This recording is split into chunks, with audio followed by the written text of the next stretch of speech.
Classic Conversations with Jae Tea and Lo. You never know which way to rap. Classic Conversations with Jae Tea and Lo. You never know which way to rap. The record's gonna go. Classic Conversations with Jae Tea and Lo. Classic Conversations with Jae Tea and Lo. You never know which way to rap. The record's gonna go. Classic Conversations with Jae Tea and Lo. You never know which way to rap. Classic Conversations with Jae Tea and Lo. You never know which way to rap. The record's gonna go. Classic Conversations with Jae Tea and Lo. You never know which way to rap. The record's gonna go. Classic Conversations with Jae Tea and Lo. You never know which way to rap. The record's gonna go. Classic Conversations with Jae Tea and Lo. You never know which way to rap. The record's gonna go. Classic Conversations with Jae Tea and Lo.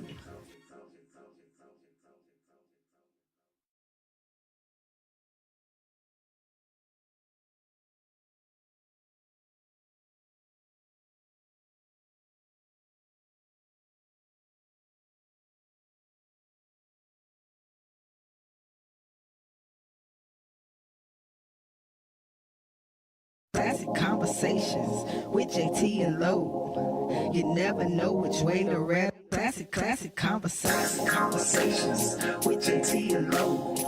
You never know which way to rap. The record's gonna go. Classic Conversations with Jae Tea and Lo. Classic Conversations with Jae Tea and Lo. You never know which way to rap. The record's gonna go. Classic Conversations with Jae Tea and Lo. You never know which way to rap. Classic Conversations with Jae Tea and Lo. You never know which way to rap. The record's gonna go. Classic Conversations with Jae Tea and Lo. You never know which way to rap. The record's gonna go. Classic Conversations with Jae Tea and Lo. You never know which way to rap. The record's gonna go. Classic Conversations with Jae Tea and Lo. You never know which way to rap. The record's gonna go. Classic Conversations with Jae Tea and Lo.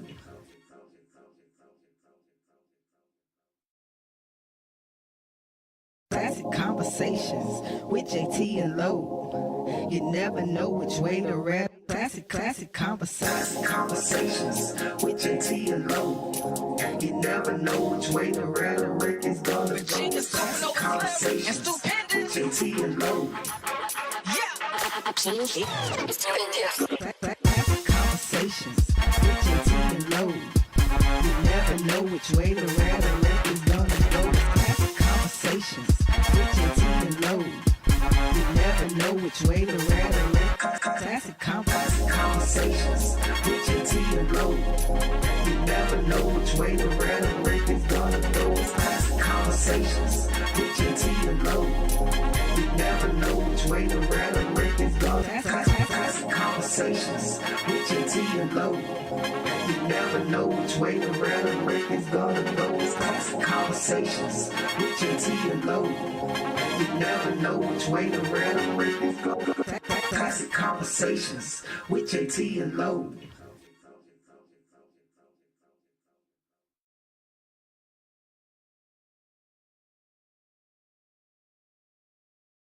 Classic Conversations with Jae Tea and Lo. You never know which way to rap. Classic Conversations with Jae Tea and Lo. You never know which way to rap. The record's gonna go. Classic Conversations with Jae Tea and Lo. Classic Conversations with Jae Tea and Lo. You never know which way to rap. The record's gonna go. Classic Conversations with Jae Tea and Lo. You never know which way to rap. Classic Conversations with Jae Tea and Lo. You never know which way to rap. The record's gonna go. Classic Conversations with Jae Tea and Lo. You never know which way to rap. The record's gonna go. Classic Conversations with Jae Tea and Lo. You never know which way the rhetoric is gonna go. It's classic conversations with Jae Tea and Lo. You never know which way the rhetoric is gonna go. Classic conversations with Jae Tea and Lo.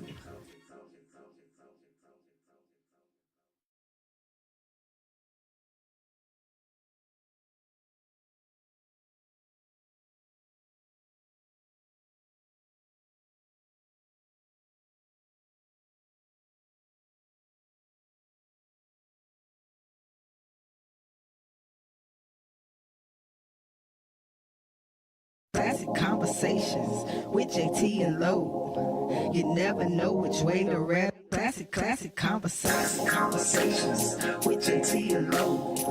You never know which way the rhetoric is gonna go. Classic conversations with Jae Tea and Lo. Classic conversations with Jae Tea and Lo. You never know which way the rhetoric is gonna go. Classic conversations with Jae Tea and Lo. You never know which way the rhetoric. Classic conversations with Jae Tea and Lo. You never know which way the rhetoric is gonna go. Classic conversations with Jae Tea and Lo. You never know which way the rhetoric is gonna. Classic conversations with Jae Tea and Lo. You never know which way the rhetoric is gonna go. Classic conversations with Jae Tea and Lo. You never know which way the rhetoric is gonna go. Classic conversations with Jae Tea and Lo.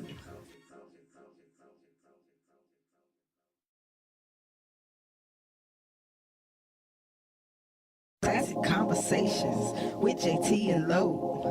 You never know which way to rap. Classic conversations with Jae Tea and Lo. You never know which way the rhetoric is gonna go. Classic conversations with Jae Tea and Lo. Classic conversations with Jae Tea and Lo. You never know which way the rhetoric is gonna go. Classic conversations with Jae Tea and Lo. You never know which way the rhetoric. Classic conversations with Jae Tea and Lo. You never know which way the rhetoric is gonna go. Classic conversations with Jae Tea and Lo. You never know which way the rhetoric is gonna. Classic conversations with Jae Tea and Lo. You never know which way the rhetoric is gonna go. Classic conversations with Jae Tea and Lo. You never know which way the rhetoric is gonna go. Classic conversations with Jae Tea and Lo.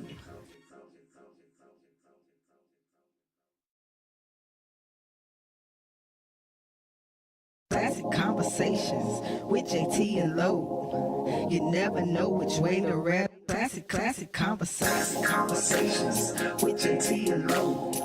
You never know which way the rhetoric is gonna go. Classic conversations with Jae Tea and Lo. Classic conversations with Jae Tea and Lo. You never know which way the rhetoric is gonna go. Classic conversations with Jae Tea and Lo. You never know which way the rhetoric. Classic conversations with Jae Tea and Lo. You never know which way the rhetoric is gonna go. Classic conversations with Jae Tea and Lo. You never know which way the rhetoric is gonna. Classic conversations with Jae Tea and Lo. You never know which way the rhetoric is gonna go. Classic conversations with Jae Tea and Lo. You never know which way the rhetoric is gonna go. Classic conversations with Jae Tea and Lo.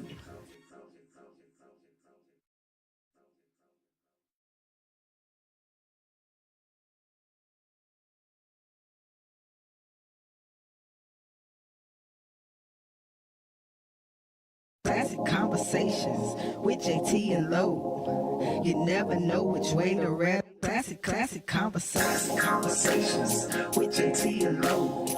You never know which way the rhetoric is gonna go. Classic conversations with Jae Tea and Lo. Classic conversations with Jae Tea and Lo. You never know which way the rhetoric is gonna go. Classic conversations with Jae Tea and Lo. You never know which way the rhetoric. Classic conversations with Jae Tea and Lo. You never know which way the rhetoric is gonna go. Classic conversations with Jae Tea and Lo. You never know which way the rhetoric is gonna go. Classic conversations with Jae Tea and Lo. You never know which way the rhetoric is gonna go. It's classic conversations with Jae Tea and Lo. You never know which way the rhetoric is gonna go. Classic conversations with Jae Tea and Lo.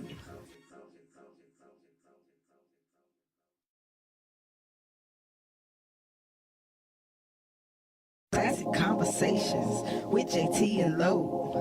You never know which way the rap. Classic conversations with Jae Tea and Lo. You never know which way the rhetoric is gonna go. Classic conversations with Jae Tea and Lo. Classic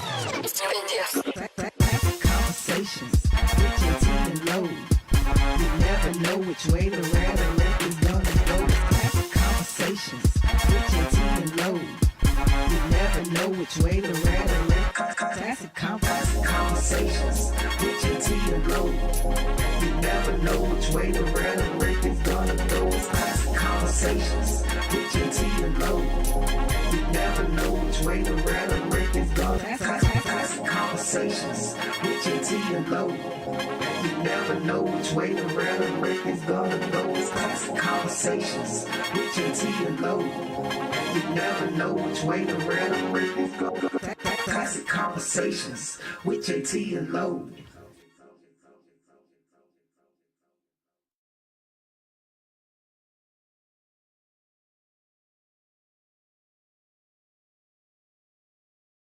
Classic conversations with Jae Tea and Lo. You never know which way the rap. Classic conversations with Jae Tea and Lo.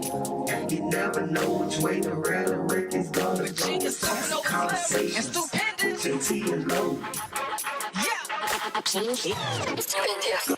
Classic conversations with Jae Tea and Lo. You never know which way the rhetoric is gonna go. Classic conversations with Jae Tea and Lo. You never know which way the rhetoric. Classic conversations with Jae Tea and Lo. You never know which way the rhetoric is gonna go. Classic conversations with Jae Tea and Lo. You never know which way the rhetoric is gonna. Classic conversations with Jae Tea and Lo. You never know which way the rhetoric is gonna go. Classic conversations with Jae Tea and Lo. You never know which way the rhetoric is gonna go. Classic conversations with Jae Tea and Lo.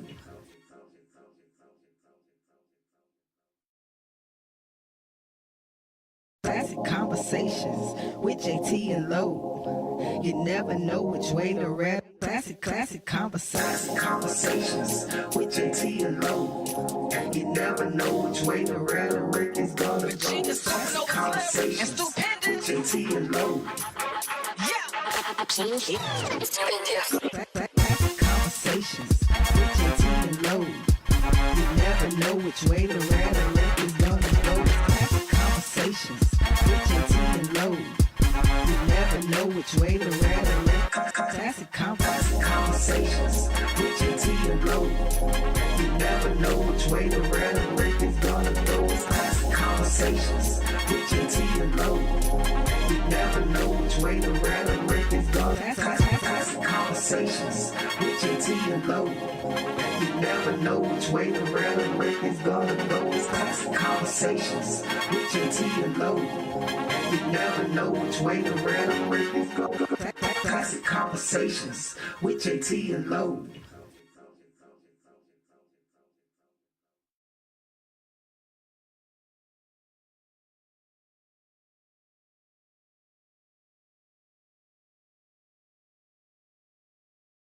Classic conversations with Jae Tea and Lo. You never know which way the rap.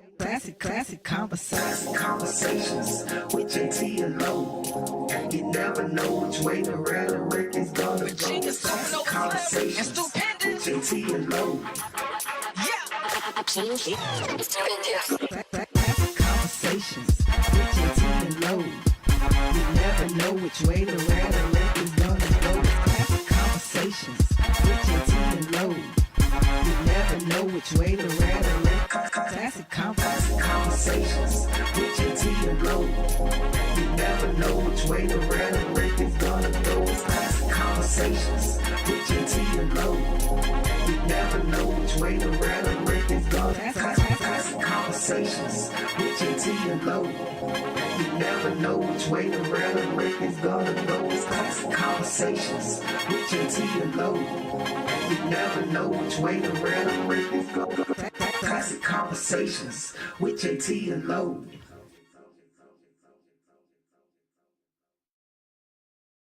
Classic Conversations with Jae Tea and Lo. You never know which way the rap. Classic Conversations with Jae Tea and Lo. You never know which way the rhetoric is gonna go. Classic Conversations with Jae Tea and Lo.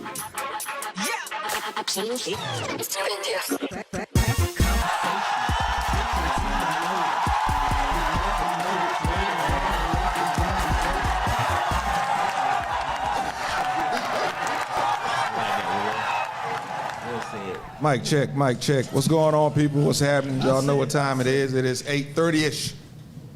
Actually, it's like 9, so it is time for Classic Conversations with Jae Tea and Lo. Woo, boy, I tell you. It's officially time. Yep, it is officially time for us to get going. I want y'all to be a part of this conversation. Please give us a telephone call, 404-500-1605. Hit all those buttons over there, the likes, the hearts, the sun hugging the heart, the laughter, the wows. Yeah, you can even act like you're mad and hit that one too, because it's going to help the algorithm. Yep, and we need it every time. We need it every time. This week's topics, I know there were some people waiting for something else, but we had to switch the scheduling around a little bit. So we got some other topics for you today. Still good topics for the community. But as we do each week, Angelo, brother, how was your week? Everything was good, man. I had I think a fairly productive week. Had a really good weekend. We had major hype here, man, on Friday and Saturday. He had nice, real packed out shows. And then, as y'all know, my man Charleston White was here Sunday. Outstanding. And that was a lot of fun. It was a lot of fun, man. And you know what's cool? And I thought about it the other day, and I posted it on the Classic Conversations IG. The fact that that Charleston White thing came, when you think about it, it came off just a whim. Remember? Dude was in here to introduce this wine to us. He came in with his PR rep. We were talking to them. We had Jock and his mom on the here. And I just said, hey, man, why don't y'all just join the podcast and let's hype up your wine? Mm-hmm. And that junk developed to a Charleston White show. You know what I mean? Right here, happened right here on Classic Conversations, man. It was kind of cool. So, but yeah, man, Charleston White was hilarious, man. And he was a cool brother, too, man. Talking with him, you know, back in the green room a little bit. And, you know what I mean? He was real cool, real down to earth. But the dude makes a lot of great points, man. And a lot of good points. You know, he's controversial, but it was very, very entertaining. And it was actually his first full-fledged comedy show. Really? Yeah. That's his first? I mean, Yeah, it was his first actual comedy show. Okay. You know what I mean? Mm-hmm. And so that's what we talked about at the end of the night. He was like, man, I just want to appreciate you, man, for just taking a chance, you know, on me. It's real. And he said he wanted to do it again. And you know, we did that, Joe. Just think about it. We did it within 10 days. The whole thing was turnaround, was like a 10-day turnaround. So we really had no real promotion behind it. You know what I mean? I was here. You said it was here, yeah. He was in the parking lot. He was in the parking lot. Yeah, well, he came to meet me that day, but it just happened that fast, man. That was kind of cool. That's packed out. That was a packed out show. Yeah, within 10 days, man. It happened in a 10-day span, so we definitely gonna do it again. Probably do like a Friday or Saturday. But so that was good. Cap off of a pretty good week. You know, I have no complaints. None at all. Ask a cop.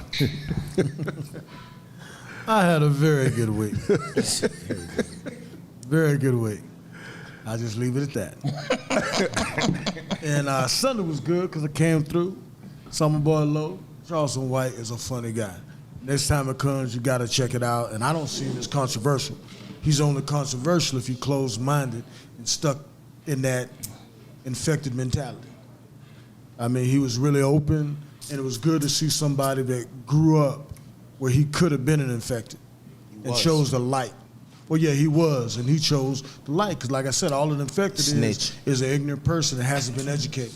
So when you take the education and put it with it, the brother was, I mean, honestly, if he cleaned it up real good, he'd be good to just send out to all the inner city schools if they did like a tape and send it out because he's real.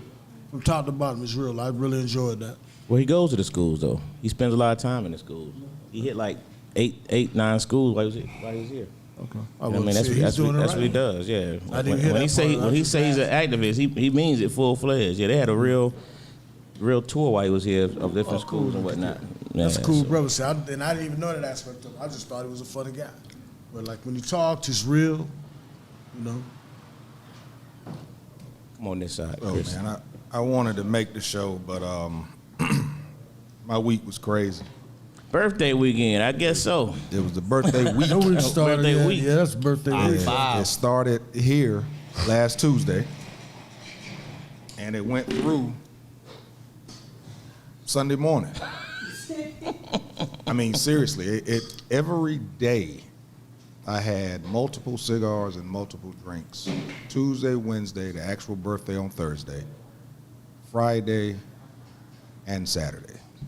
And Sunday at about 12:15, I had a drink, and I said, I'm done. I'm done.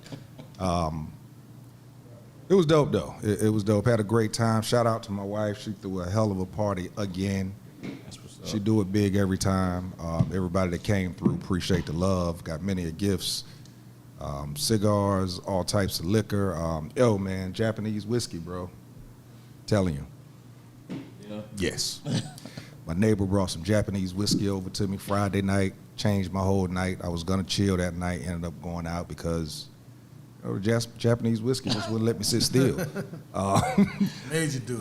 We had other plans for you. Huh? Thursday night, the night of my birthday, shout out to Fellowship, ATL, always looks out. Cam and the crew down there, my man Akbar, they always look out for me.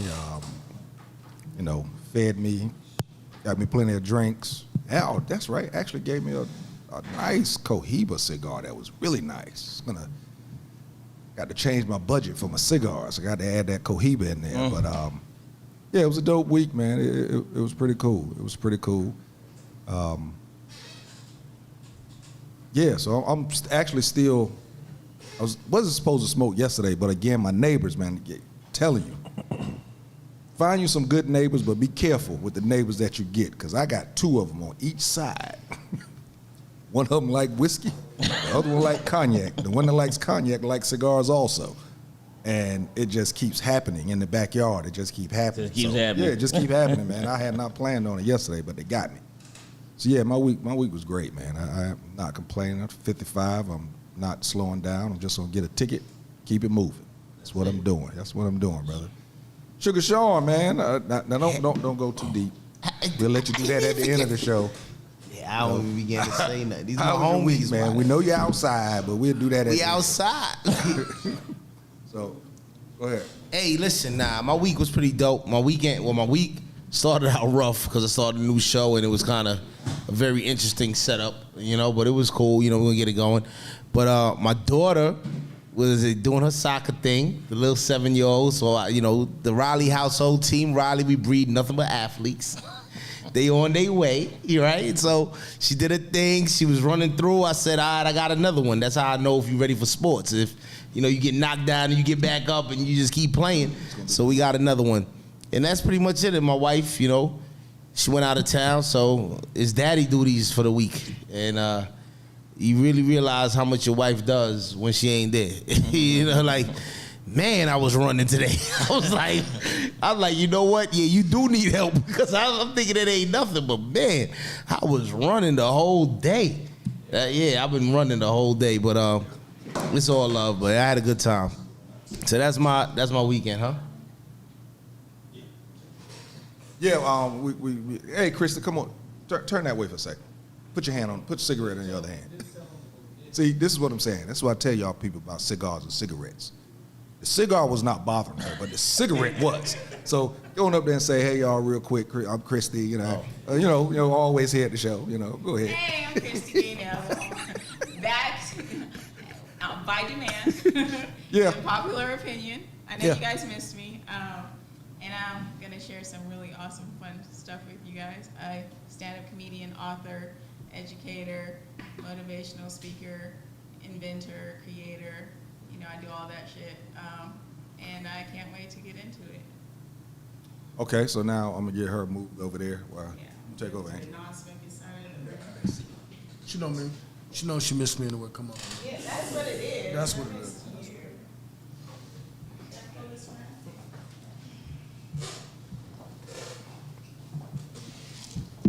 Sure, that's not the one. So while we doing this little moving around situation, I also got my man Mont in the building, man. What's up, brother? What going on, Lo? All right, just chilling, man. How was your week, bro? My week was pretty cool, man. Ended it off on Sunday with the Charleston White show, so that was pretty cool. Yes, sir. See, representing, got the gear on. Yeah, I had purchased it and just how I was feeling, so I was like, I knew I was coming up here today, so in appreciation to you, like, you know, I told you, so I just wore it. Absolutely. Good look, man. Good Hey look. man, let me tell y'all something. I'm gonna go and get into this early. This young man here is soft-spoken, but I'm gonna tell you something. Listen to what he's saying. I promise you, man. Flag football podcast, and I was like, yo, we got to get you on the show, bro. You coming with it. So, yeah, get used to him, man. He's gonna be around a couple of times. You know what I'm saying? And what was cool is a couple of weeks ago, we had a conversation about the Woman King, and he had watched the show on Tuesday, but he wanted to talk about it on Thursday, man. That was kind of cool. He like, man, I just want to know, I want to feel this thing, understand the conversation y'all having, man. That was kind of fly. Yeah, it was interesting. Yeah, no doubt, no doubt.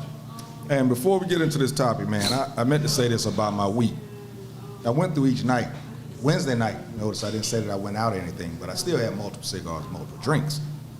Reason was, I actually, bro, I promise you, I sat in my basement and I couldn't go to sleep as I just reflected of being 55 years old. There's a lot of us that have friends, family members and stuff like that that barely made it to 40, 45 or whatever. And you probably should do this every time you have a birthday, but it's just certain numbers, you know. Something that ends with a 5, or that's a double number, 44 or 33. But for this one, for me, it was 55. All the other ones was cool. I was glad and I was thankful. But 55 was just, I mean, I actually sat up till like, I think it was like 6:15 in the morning. I could not sleep. I was just having a couple of sips. Thought I was looking at TV. The TV was actually looking at me, and I was just in thought. And, you know, I say that, you know, in regards to us that are getting older or living longer. Be thankful for each day that you're out here, man. I probably should have done this at the end of the show, but I'll probably be forgotten by then because of this and this.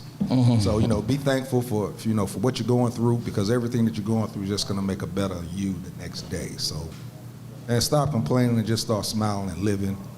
And doing what you can to help your community, which is what we try and do with Classic Konversations with Jae Tea and Lo. That's cool. My God. So we're gonna get on into this topic here, man. We're gonna talk about the craziness with our candidates a little later on. But Angelo had someone actually reach out to him and kind of gave him this topic in regards to being comfortable in your own skin or being comfortable with your presentation. So, you know, I hate to say your looks, so we'll go with presentation. And I also think that people, when they speak about certain aspects of you, they usually target the thing that, you know, is most apparent. And a lot of people's insecurities may not be having anything to do with that thing, you know what I mean? So it could be something totally different. Like my daughter is a very attractive person, so people are always complimenting her on her looks. So she's like, I'm smart too. You know what I mean? Like she's not only interested in men who actually take the time to get to know her or see that she's intelligent or try to have an intelligent conversation with her, because people are always just like, oh, you're pretty. And she's like, and like, you know what I mean? So you can't just make somebody, no matter what you tell, like at supermodels or some of the most insecure people you'll find in the world, and people tell them all day, every day, oh my God, you're so beautiful, you're so pretty, you're so, and they don't feel that. But there's also the other aspect of the industry telling them, you need to be thinner, you need to be taller, you need to be, you know what I mean? So even though we see things, or some people see things from one perspective, there's always another perspective that's being, thrown at people. And I think feeling confident in yourself is just something you have to find within you. You have to find the love for yourself. You have to find the beauty within who you are as a person. You have to take notice of the things that your mind has done for you, your body has done for you, the gift life has given you of just existing, when so many other people, may not have those same opportunities. So, I mean, for me, I've had to look for the beauty, like my body. Okay, sometimes I get self-conscious, and then I'm like, this body has produced people. You know what I mean? Like this body has carried people. It has spit them out. It has fed them. This is an amazing body. You know what I mean? Like it may not always have the exact number on the scale that I want to see, but this body is incredible. And that's, how I have, you have to internalize those aspects of yourself and find that confidence to show up with comfort in who you are on a daily basis. Yeah, and I think you brought up some good points.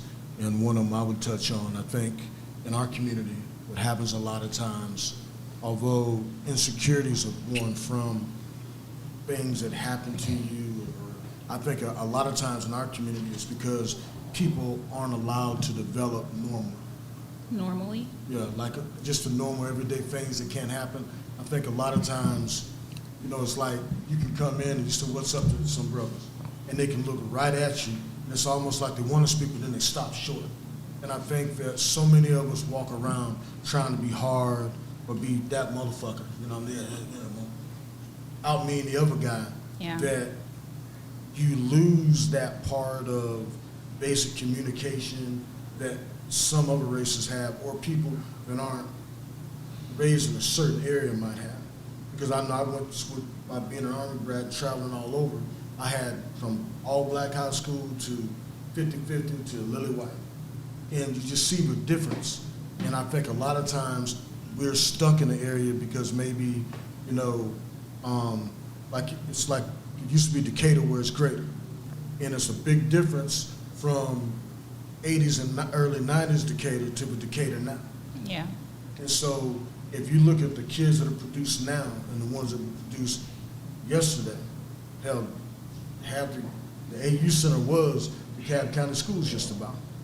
And so I think a lot changes. And I think in our community, we're taught to be tough before we're taught to love. We're taught to be one-on-one. I'm not talking about from your family aspect. I'm talking about from external forces. Even within the family, I think we're taught to be tough a lot of times in our communities. Like I know parents who say stuff like, if you get in a fight and you don't fight back, I'm gonna beat your ass. Like it's like, if you don't fight them, you gotta fight me. Like that forces you to be tough. I've heard moms say that to their children. Like somebody's trying to fight you, you don't fight them, you gonna fight me. Now, that pushes you to go out there and feel like you have to fight for survival. Like we're fighting all the time just for survival within our community. Well, with that, I think that if somebody fights you, yeah, you're fighting for survival in that fight.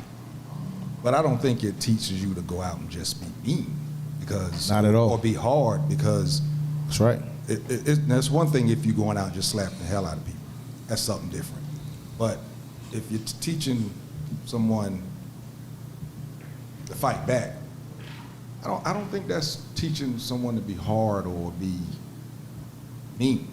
Yeah, I think growing up in the community, first of all, I'm not insecure because I'm the greatest. I'm great. So I tell myself that every morning, tell my kids that I don't believe in insecurities. Like, yo, I'm great. But growing up in the community, at the end of the day, it actually make you better because you start I was chubby, fat with glasses. I had to start telling jokes. I was gonna sit there and cry. Like, nah, man, we're gonna have fun. It actually builds your confidence coming from our community, to be honest with you. Because when you come from our community, like, you're not gonna sit there and just fold and let anything just happen. Like, you're gonna just, hey man, I'm gonna be all right. Like, I think that you use a small portion of the community, be like, yo, yeah, we all taught to be tough, but any community you're in, you teach them to be tough. Like, even in the white community, they teach them to be tough. In Alpharetta, they teach them to be tough. It depends on the certain aspects. Like, you're not gonna fold and let nobody just do anything to you, right? And that's okay. Using comedy, though, and making jokes, that's a defense mechanism. Like, that's hiding your insecurity. Nah, it's actually me. No, it is. In a lot of I don't agree. I'm not saying in every case, but in a lot of cases, in most using cases. humor to deflect is hiding an insecurity. Not in my opinion. I feel like I know how to make fun of myself, no make fun of people, and it made me a better person because there ain't nothing you gonna say to me to Let me ask destroy you a me. question though. You said I'm great. growing up, you said you're great Yeah. today. You said, but growing up, you were chubby Chubby with glasses. with glasses. The dog will Right. bark. So were you talked about? Oh, as soon as they did, I lit them up. Shots fired. That's how To we grew hide up. your Right? insecurity. Okay, but you were talked about, so you didn't. Not talked about like picked on. you or nothing. were joke. That was their joke, so I got joke. you. That's what I'm saying. Right. So you're saying that you weren't insecure as a kid? Nah. Nah, I'm great. I've been great. You still, I'm the greatest ever do it. That- Yo, that listen. high pitch. Yo, listen. That's a dead giveaway. What Hey, yo, we're not It gonna do sounds like today. you still haven't Look, dealt with that I insecurity. shall What we're not I going to wasn't- do today is what? make it about Sugar Sean. When you ask me, if you ask me a question, Because he's already too insecure. But if you ask- I'm gonna write a book. You ask me a We question wanna about me. check You're right. You're great. no, but you asked me a question about me. I'm gonna be honest with you. The community that I grew up in, Brooklyn, that area, that place, helped me be the man I am today because a lot of stuff we had a saying on the block. It's not that serious. It's not that serious. Brush it off, right? So at the end of the day, you learn like, yo, man, brush that off. It's not that serious. So once you learn that, like a lot of these little things, That you had to learn it. they go. I learned at 5, 6, 7 years old, 8 years old. I agree that it did definitely make you the man you are today. But I also believe that people tend to use sarcasm and humor as a way to deflect from their insecurities. Just like you were said, the first thing you said was, instead of going home, sitting at home crying, I learned to come back and make jokes. That wanting to sit at home and cry, that feeling, that emotion that you blocked with your sense of humor, that was the insecurity. That's where the insecurity showed Well, it's up. gone. Well, I understand. And it ain't We're not never saying coming it's- back. Yeah, we're not I guess I was saying- 5. I don't know. It's No, the gone. point of There's the nothing show- wrong with You having pointed out insecurities. before the show. Everybody has them. I ain't got them no more. There's not a living person, there's great. not a person alive right now who doesn't have it. I'm alive. I ain't got no insecurity. I'm great. That's bullshit. I'm great. I can't. I call bullshit. For you, I'm great. My kids know I'm You great. can be Everybody know great and have I ain't got no insecurities. insecurity. I don't gotta be. They're Why I gotta be not insecure? Don't They're get not sucked- mutually don't get sucked exclusive. in. Do I not don't gotta get be sucked in. insecure. Go ahead. Don't Go get ahead. sucked Go in. ahead. Go ahead, Mark. I'm gonna smoke a cigarette. I can't say what he's saying bullshit. I look at everybody differently. I don't know no person on earth that knows every single person on earth. So you can't tell a person how they feel, what they want, what they need, etc. You can only go by how you feel, what you want. Thank you. Far as being insecure, I think it's about walking in your purpose. If you know what you want, you know who you are. It don't matter what nobody say, feel, how you look. It'll never bother you any kind of way because you already know what it is that you want, what you want to do, and where you headed. Him as a child being fat and people talking about him, that's not him being insecure, him going home and cry. That's him being a child and people are picking on him. As a child, he don't know what being insecure or not being insecure is. All he knows is kids are picking on him because he don't look the way that they look, or maybe the way that they want to look, or how someone else's look. So for me, it happened for me more as an adult. When I became a father, I knew that my purpose was to be here for these kids, no matter what goes on. My homies can talk about me because I don't want to hang out. Whatever. As long as I was here for them, I knew that's what I was living for. So being insecure far as what I might have on, what I might have, what I might not have, it didn't bother me. As a child, I never had to fit in. I never wanted to fit in. I always was me. So anything that someone had to say, it didn't make me feel insecure. And once again, as a child, you're not acting off of being insecure or not. All you know is people are talking about you. So That's what starts it. Insecurities start in childhood from people talking about It you. ain't Always. last. as a child, being insecure comes from someone telling you what that means. How do you define insecurity? It all depends on you as a person. No, I'm asking you as a person. How do you personally define insecurity? Me as a The word. person, I don't define it because I'm not insecure. No, I'm a the father. That's my word. How guy. do you define the word insecurity? Just define what it. does it mean? I can't tell you a meaning of a word that don't float my around guy. in my mind or my vocabulary. Go. So right now you asking me to do something based off of your opinions or the way you feel. You trying to bring me into your world when I don't have to be in your world. You don't have to be in my world. I'm not trying to bring you into my world. We're having a conversation Right. about insecurities. If you can't acknowledge that the word exists or define it, how can you converse about it? But he is conversing Well, about I'm it because he cool. just said it. He's not, because he's not acknowledging the existence He's of acknowledging that the fact that it word. doesn't, the word exists, but it doesn't exist in his world. So Then he can't talk about it. Why can't he It doesn't talk about exist it? to him. So How can you talk about something that doesn't exist to you? You can't. because I could so if How can it you- doesn't. It doesn't exist to you. Name See, one that- thing that- that doesn't exist to you. Criminal activity. It's not in If me. you can say the word, then it exists to you. No, It- not you're necessarily. saying, Gay? I'm not Gay saying ain't you're in me. gay. I'm saying, but No, you no, can no. hold on. Can You said a word. You said define gay.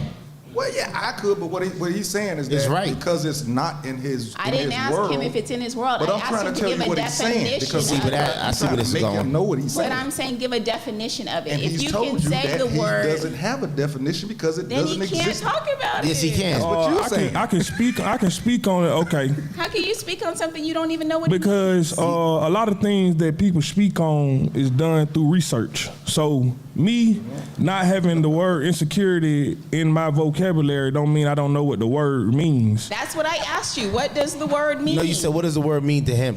No, and I he said, told you. what does the word mean? The Rwanda show. And He said that. What is the word? my initial You said, what does question was, insecurity what does the mean to word you? mean? To And Move on, you. agreed to disagree And on he that. answered. He said what it means to him. He said it don't exist, and in his world it don't exist. It may exist in your world. And how I feel is that I'm not insecure. I don't believe in that because that's not how I stand, and that's respected But the question was, what does the word mean? to him. Period. And right, you said what does the word mean to him? Does the operative what word? does the The operative word word is him. mean? Well, we ain't gonna keep going with this, but the operative word is him. And when you say to someone as an individual, he answered your question as an individual, how he feels and what the word, what it means Let's to him. move on from it. I agree with everybody's opinion, great opinions. I got misspoke a little bit. I wasn't saying that everybody is molded a certain way, but I will say this. For every A-type personality, obviously A-type personalities, you're not going to have the same problems. The one I'm talking about, and I've seen firsthand for 30 years, is when you have the A-types, cream's going to rise to the top. But the ones that can't rise, they're the ones that morph into something that they're not because they want to be accepted. Those are the ones that go to a gang, not because they and all agree with the ideology, but it's what keeps them from not having comedy. They can't tell a joke. So they join a gang so it protects their non-fighting ass because everybody doesn't like to fight. Everybody doesn't enjoy that combat. Everybody doesn't get, like I get hyped up. I get happy. I enjoy it. But some people don't like it. And what it does, every step of the way I've gone in Marine Corps, college, police department, I saw a lot of people that were forced into a way of thinking, not because that's how they felt, but because of peer pressure. Peer pressure is real. And when it's in our neighborhoods, it's something that's taught. Like you said, okay, be tough, it's all right, shake it off, shake it off. And what happens, a lot of young black males, I'm not speaking on females, I'm not a female, but a lot of young males get forced into a situation that they may not want to deal with because they would rather be part of the masses than stand up and say, I don't like fighting, no, I don't want to do that. And I think that's how we get dragged in, and that causes insecurities because people don't develop normally when they're trying to be and acting like somebody that they're not. So that's a small portion, right? Because you know how you survive. It's a small portion. I'm gonna tell you why. Because you know how you survive in the community, you survive in the hood. It's being yourself. Because when you start changing lanes and doing things that don't correlate directly with who you are and how you move, that's when you got problems. But when you're yourself, there's kids in the community that grew up reading books, chilling outside with everybody, not selling drugs. Stop. Like I feel like we go on a small portion of the hood. Like everybody in the community is not caught up in wilding. True, I agree that. So let me ask you a question real quick. All right. So, we got a caller. All right. Before I ask my question, go ahead, caller. My bad. You did tell me that a minute ago. I didn't see it. My bad. Go ahead, caller. You still there? Call back. Can you guys hear me? Okay, there we go. Go ahead, caller. Hello, guys. This is Rima. How you doing? What's Good evening. going on? How you doing?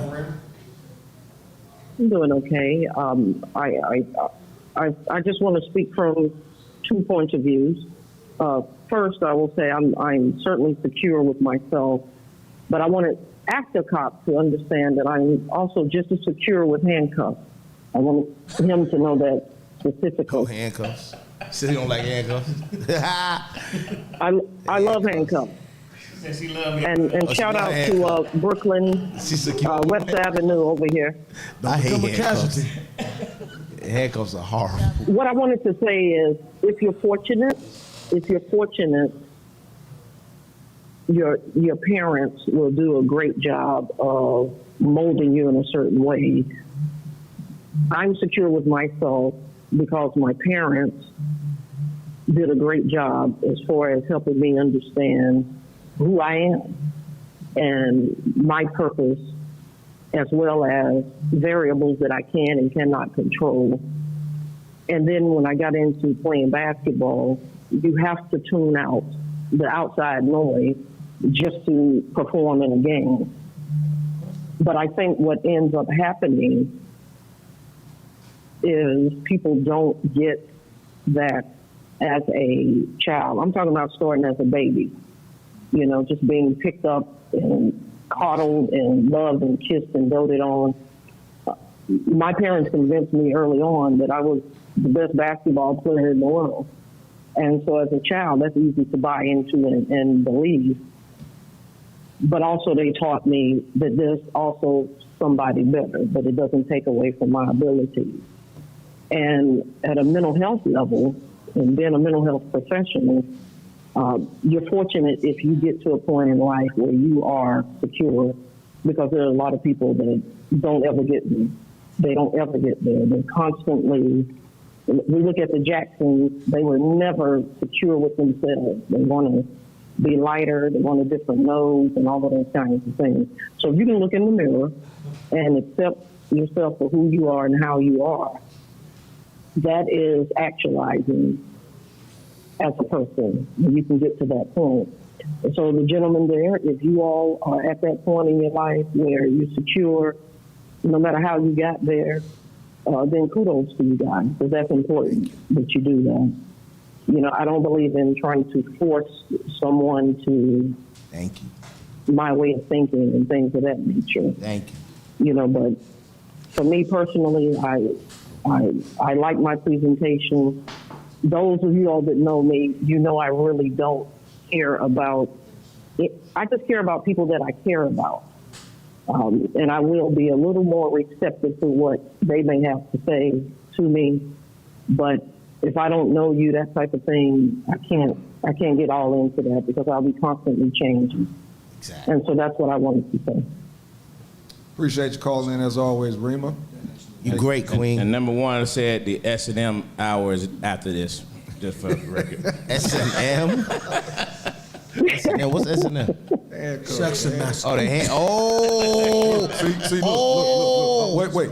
See, you thought she was talking about handcuffs as a criminalistic type thing, Yeah. right? Yeah, I saw you. See, I got a handcuff. Yeah, I got a scar on my hand from them cats. Yeah. You got to get out there. You got to get out that No, mindset. she talking dog. about, God bless you, sister. Somebody having fun over there. So silly. Yeah. Hey, real quick, man. She got handcuffed. I love my her. aunt posted here. Insecurity is a feeling of inadequacy. not being good enough, and uncertainty. It produces anxiety about your goals, relationships, and ability to handle certain situations. She said everybody deals with insecurity from time to time. It can appear in all areas of life and come from a variety of causes. KK said it's an insecurity to feel you need to force others to agree with your point of view. Oh, I know he was there in that too. All right. Shots fired. Hey, damn, man, ask a cop. When you spoke earlier, it took me a minute because I promise you took me like, I was like, where is he going? But it took me a minute to figure it out. And let me ask you this, what you was trying to say in regards to people speaking in certain areas and things of that nature. Are you saying that if people that actually leave their element, because they're so used to just speaking within their element, once they leave their element, they have an insecurity of that could be insecurity speaking? also, Okay, yeah. okay, that's where I thought you was going with that, and I can agree with that. I can agree with that. There's people. I think now, people lingo, I guess you could say, is accepted more around the world because people stop. Let's face it. Back in the day, everybody wanted to talk like people from New York. Finally, they stopped and they started talking exactly like they should and being within themselves. But you know, when I first moved to North Carolina, everybody wanted to talk like people from New York. Me myself, I didn't want to do it anymore because some people took that as an offensive way of speaking because it all, almost like you speaking down to people sometimes. So I was trying not to speak that way, and everybody wanted to speak that way, and I never got that. Never understood that part, but I get what you're saying with that for sure. So let me say, I was gonna say it for the caller, right, from an insecurity standpoint. So I was gonna ask a question, but I'll just point out. I'll make a point first. All right, so everybody knows I'm 5'5", right? So all my life, You been 5'5"? I've been short. I've been shorter than majority of my peers. You know what I mean? So naturally, you grew up with all the short jokes. You know what I mean? It's part of life. So and I think that's a form of an insecurity because if everybody's taller than you are and all you get is short jokes all the time, naturally at some point you'd be like, man, I want to be taller. You know what I mean? I don't want to be the short one all the time, And it was always good when there was somebody actually shorter than me. Make me feel good. You know what I mean? So, that's a form of an insecurity. And it was a long time, when you finally get over that. And, for me, for my insecurity, it became more closer to probably the latter part of my college years, because, I went to college like most people go to college playing football. You want to go to the NFL, and, until I realized that, these tight ends, I was a corner, and these tight ends are 6'5", 6'6", pulling, you know what I mean? And you got to take on this pulling, you know what I mean? And I remember getting up one down from the ground and said, you know what? This is probably not going to be my career. Yeah. It's probably not going to be it, you know what I mean? But growing up, and as you get older, and you start getting comfortable in your own skin, like now, I tell all the time, jokers still try to crack short jokes every now and then, and my response is, man, short joke? What you say? You can't come with nothing better. You can't come nothing better than that. A short joke at this point in my life, a short when joke. they holler at him that way. I say, here it comes. Yeah, man, come on, man. You think that's gonna bother me at this point in my life? But I have boys. Right. And naturally, we all know height is pretty much hereditary. Yeah. So I've always had to, I remember having to tell my boys growing up, dealing with the short issue. I would go grab pictures of myself. I was like, look at these pictures. Who's the shortest one in the group? And 9 times out of 10, it was me, you know what I mean? So to show them my height had nothing to do with where I am.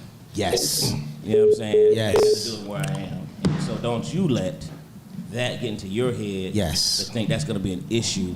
You can get to wherever you want to get to in life. You can do whatever you want to do. Yes. Don't ever let that become your issue. Yes. Because naturally, kids want to fight. They want to do this over. I've had many a fight over short stuff. You know what I mean? Because you feel like you got to prove it. You know, that's what Right. that old Napoleon. Napoleon complex. So I have a complex, question You for feel you you. always got to prove. Yeah. it. Go ahead. Is there anything specific that you did that you can remember, that you can think about, that helped you to work through that insecurity, I mean? It wasn't anything. Or is it just time? It's time. And It's accomplishment? time. It's not necessarily just accomplishments, but just being more comfortable with who I am. Right. You know what I mean? When I started getting more comfortable with who I am, when I said I could be short, but I'm pulling just as many women as you guys are. You know what I mean? I'm doing all these things that these guys are. Yeah. You know what I mean? That's kind of I'm accomplishment. not missing nothing.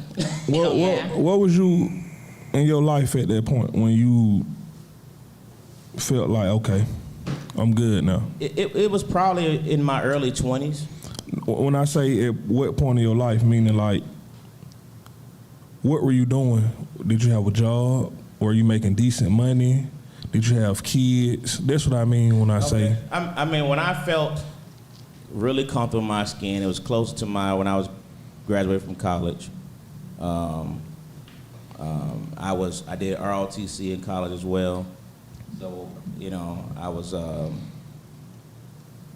commissioned as a second lieutenant, and I remember from that point on, I think with all the training and all the things I was doing as a part of my life, part of that structure, I just didn't even think about that anymore because I was doing everything that everybody else was doing. You know what I mean? I didn't feel left out of nothing, you know? So, but it was probably around 20, 21, 22 years old when I really started feeling I'm okay.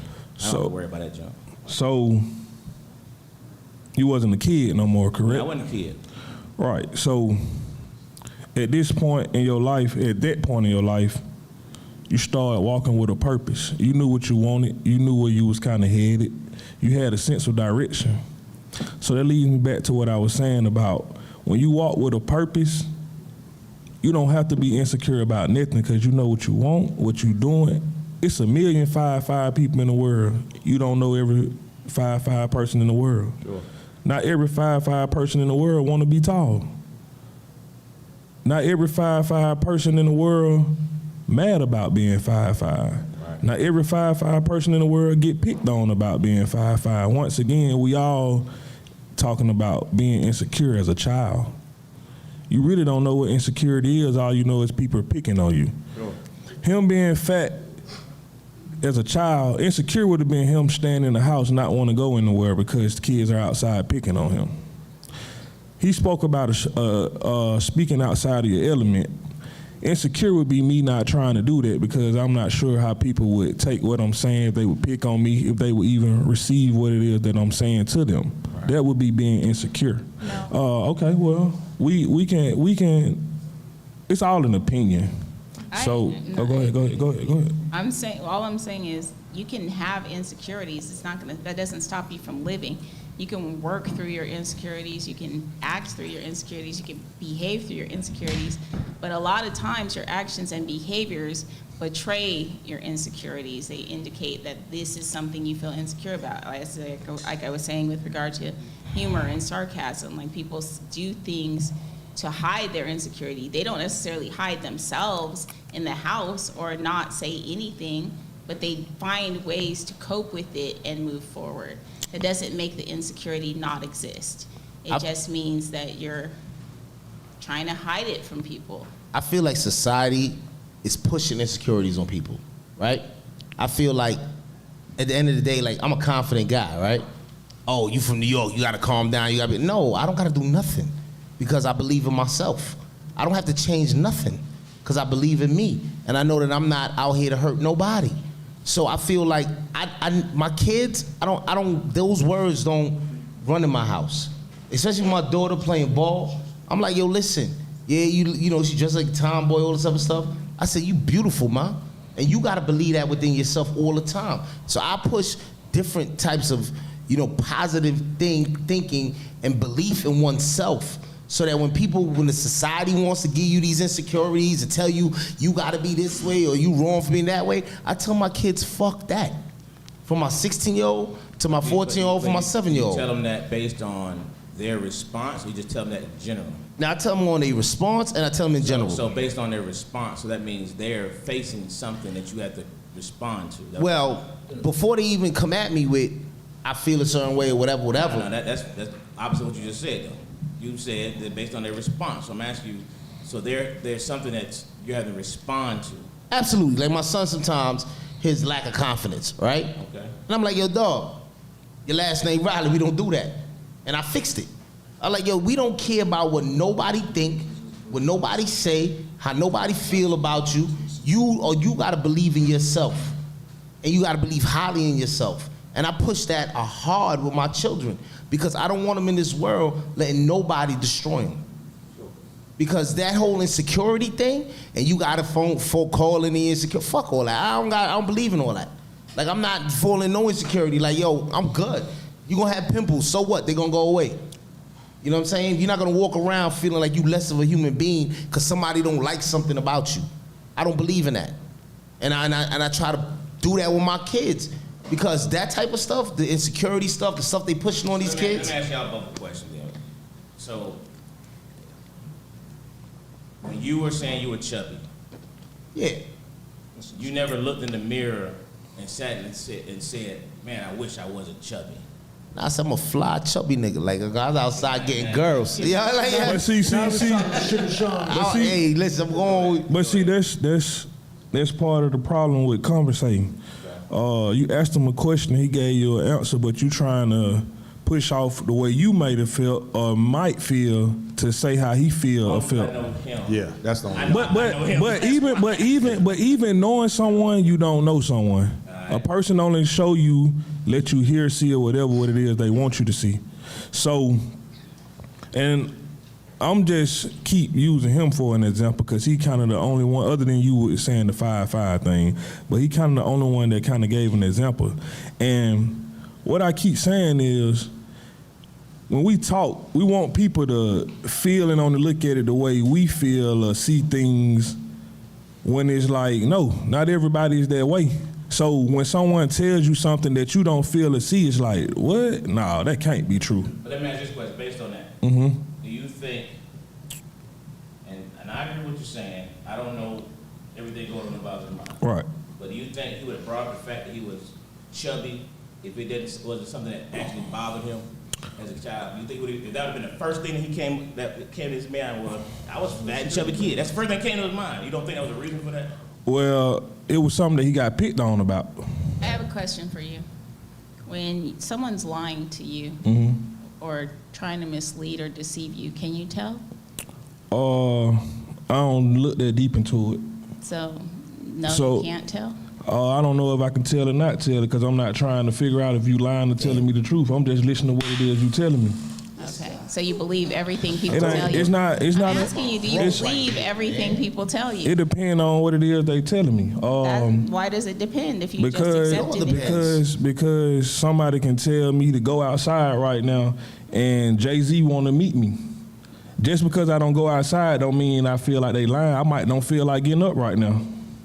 Oh, good Jesus. That doesn't.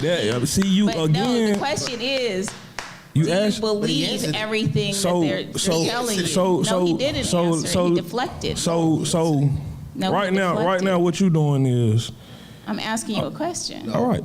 So you asked me a question and I answered it, but I didn't answer it the way you wanted me to answer it. You didn't answer my question. You just said what you wanted to say. That wasn't the answer to my question.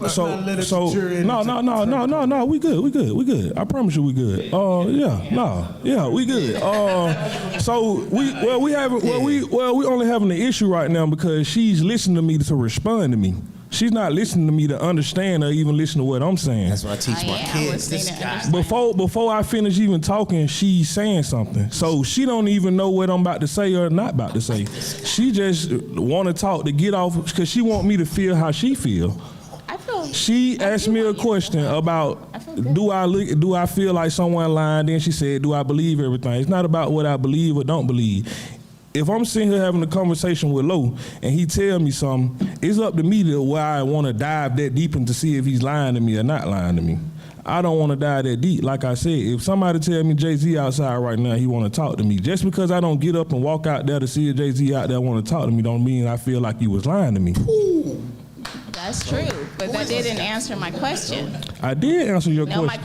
question was, do you believe everything people tell you? And I simply said it's not whether I believe No, or don't and that believe. doesn't answer my question. Yeah. It was a yes or no question. Do you believe No, there's not a yes or no question. everything people tell you? That's No, he yes answered or the no. question. No, he answered the How question. do you, he didn't answer. It's a yes or no question. What was your insecurity, sir? My insecurity.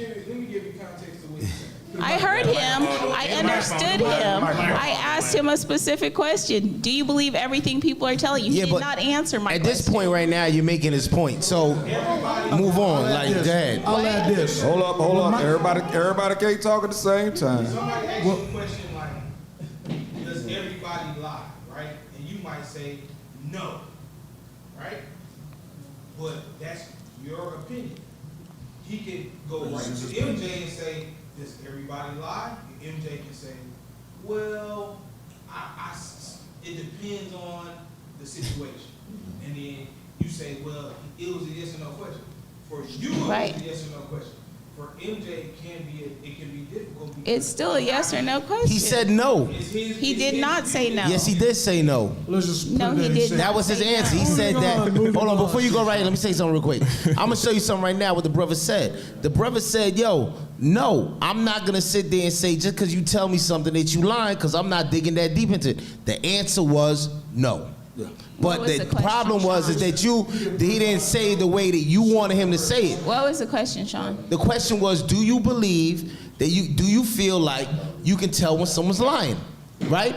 That's not the question. That the was question the was, question. That was do you the question. believe everything Actually, people hold tell on. you? Actually, That's just That was the hold on. question. Actually, That was actually the question. We're Actually, pushing it in, and let's change yeah. it to- I'm gonna let him finish what he got. No, cause This is wrong with society. but Woman it's, king. it's she's just showing again how she's just listening to respond, because the question that she's asking now came later after I said what I said after she asked her initial question. So then after I responded, that's when she said, so do you believe everything that someone tell you? That wasn't her initial question. Her I asked initial two question was, can I tell when someone is lying to me? Yes, I asked Once two questions. once I respond to that, in my response, she took one thing that I said and asked me a question off of that one thing. So now she's trying to make that her question, because the first question didn't go the way she wanted it to go. Now it's like, okay, let me Man, try yo. to get him what I want him to say. Let's do lunch, No, man. We I bring the did- kids out. Yo, listen, I wait. did indeed My brother ask you two Ems, when you want to go do lunch, man? I questions bring my kids out. We gonna do this. Man, we good, We gonna chop man. it up with them, man. I did This guy ask right you two here. questions. You answered the No, first no, no, question. we got you another did not caller. answer the first question, the second question. We have a call. Hello. Turn the volume down, Carter. Turn the volume down first. Lunch with me. Okay. Caller, you have to turn your volume down. Turn your volume down.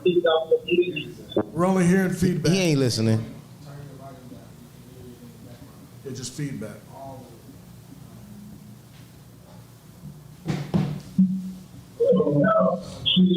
All right, man, go ahead. You still got the volume up. He in the bathroom or something. Tell her again. Yo, can somebody translate what's going on? Yeah. Oh, they gotta turn the thing off. Yeah. Yo, this is an example of what goes on in society. Answers are answers. I still asked I asked two questions. I'm not disputing that. Go ahead, He Raymond. only answered the first one. The gentleman in the white hat, I think that he made a clear point that gets us to controversy, particularly as women. And what I mean by that is he said something very important, because I tell people this all the time: the most effective communication is listening. And he said, she's not listening to understand what I'm actually saying. She's listening, just to respond. Now, that's direct feedback from her, direct feedback, from him. I'm sitting here trying to enjoy the show.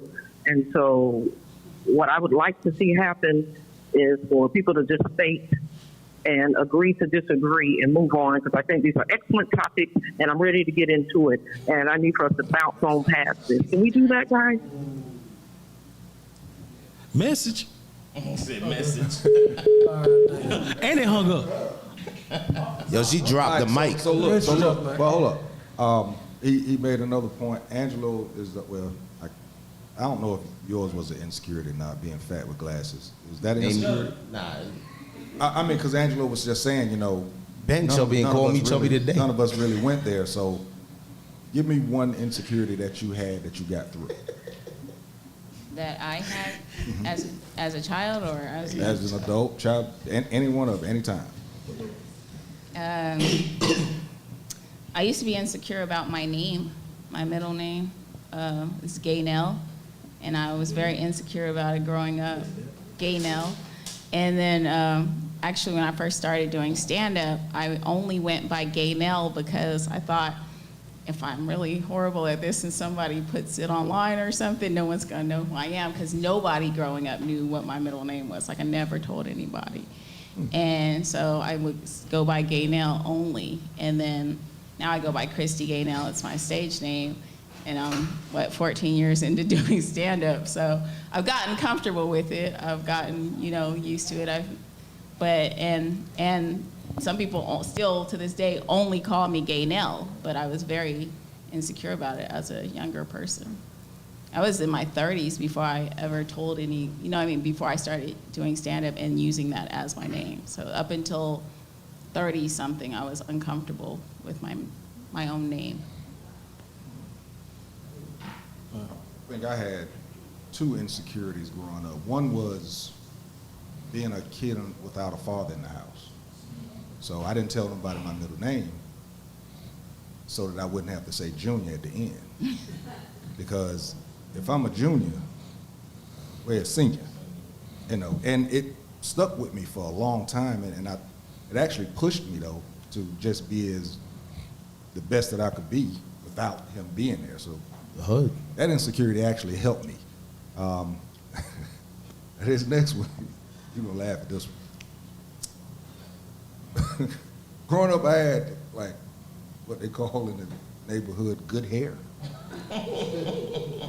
And I was actually insecure about it because nobody else had hair like I did. I can tell you had good hair from your eyebrows.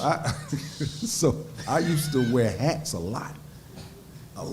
And I used to do everything I could not to look the part all the time. Angelo has a joke that goes on. So your insecurity was like that you were too pretty? Yeah, yes. Yeah. And then we came from New York to North Carolina. We came down with the flyest clothes. We had the suede. They didn't have suede sneakers. What part of New York you came from? There you go. Yeah, I came from Brooklyn, Sean. All right. So I stopped.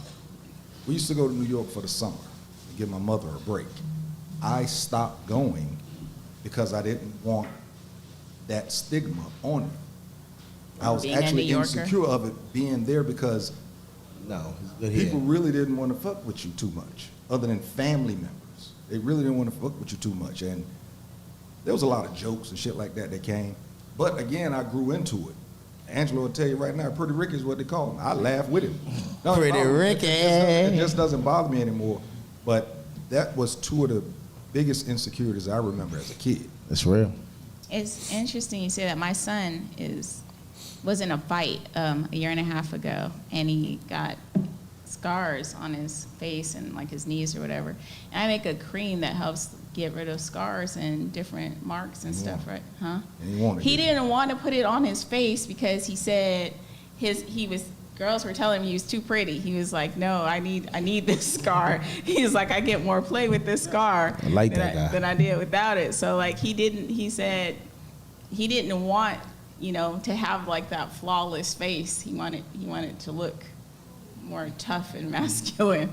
And I was like, but I find like there's a lot of, men in our community that want, to look more tough or rough, or like he wants to gain, weight and build muscle so he can be big, so he can bulk up, so he can have that look. He's over 200 pounds now at 6'2", and he's like, I want to gain 15 more pounds so I could be, buff. And like those kinds of things are insecurities.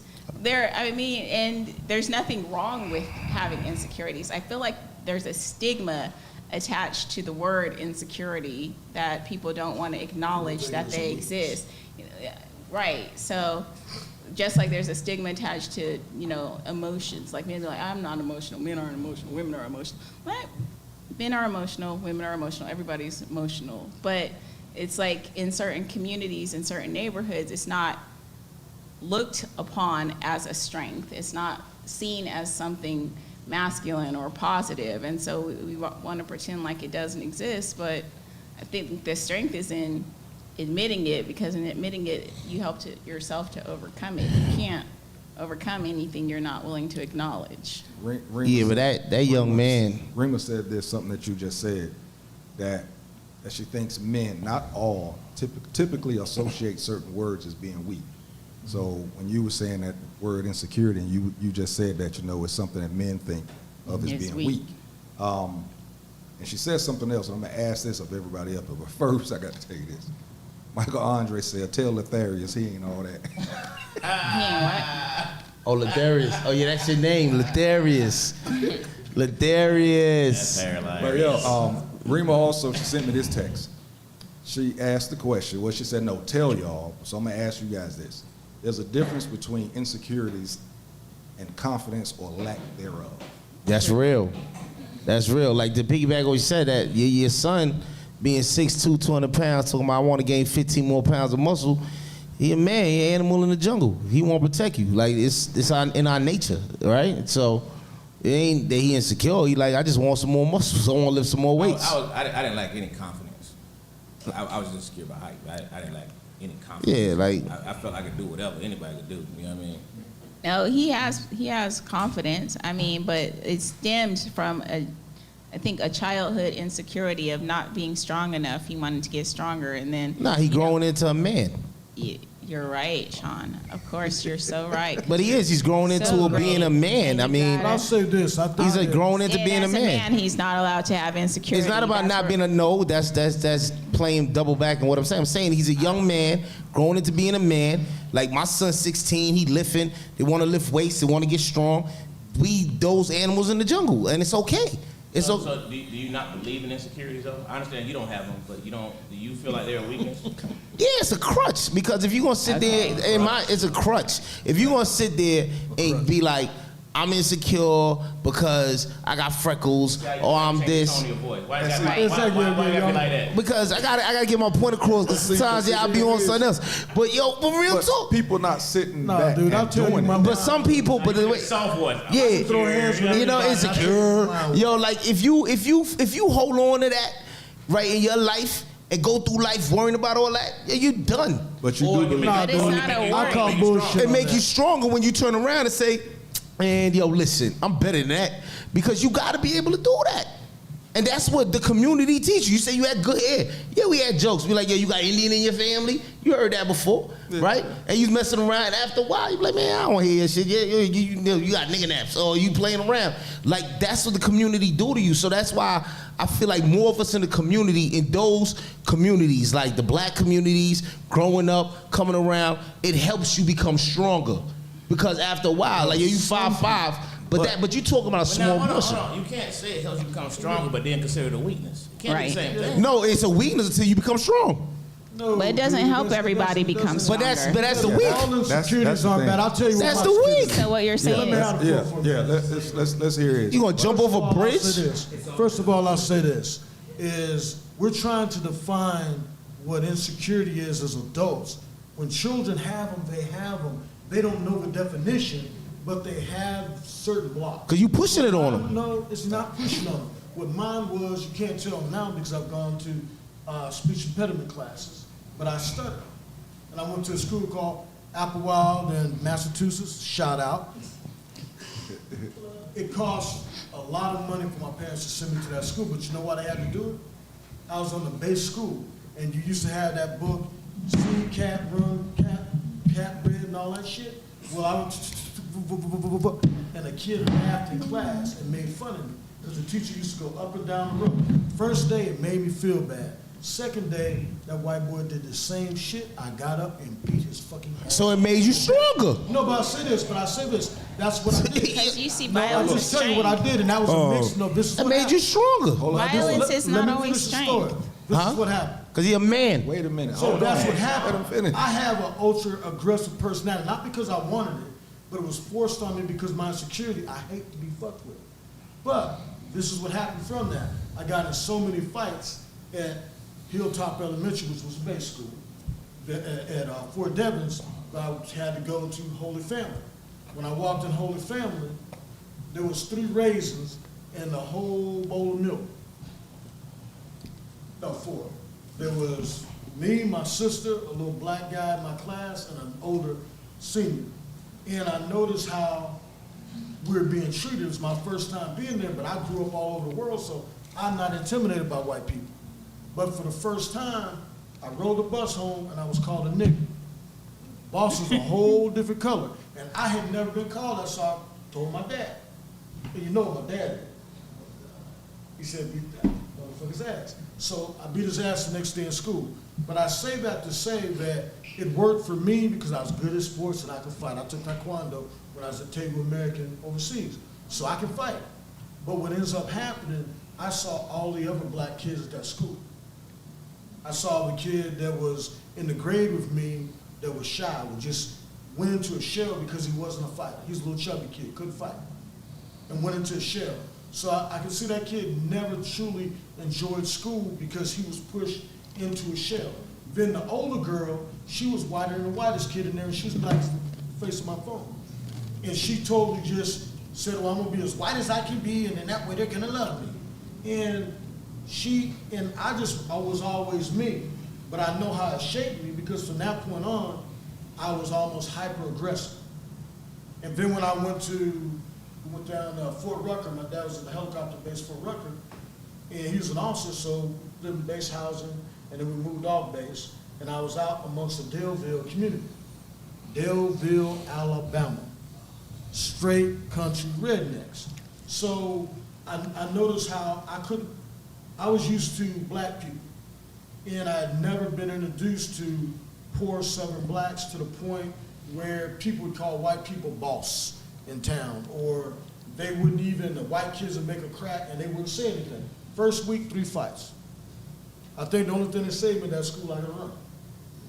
Wow. Football, not no rock from people, football. Let me change that, football. And so Were you I like saw Forrest? how that whole situation was, because I was an athlete, I was accepted, so I didn't get a lot of flack that a lot of people did. But I fought a lot of people's battles, just because I love beating somebody down, and I know they're redneck. So that changed my whole attitude. But I know, that's what I'm saying, I see how people's insecurity, I saw a lot of kids that want that person, so they got beat up, or they get teased, or they would ride, like I know one dude would come sit and ride, him and his sister would come sit and ride the bus when I rode home and the football season was over, would ride the bus and sit by me so they wouldn't get fucked with. And so when you say there's no insecurities, I stuttered. And then when I went to the speech therapy school and I formed my words, my tongue, they taught me how to form my tongue differently, and I say my O's and A's differently.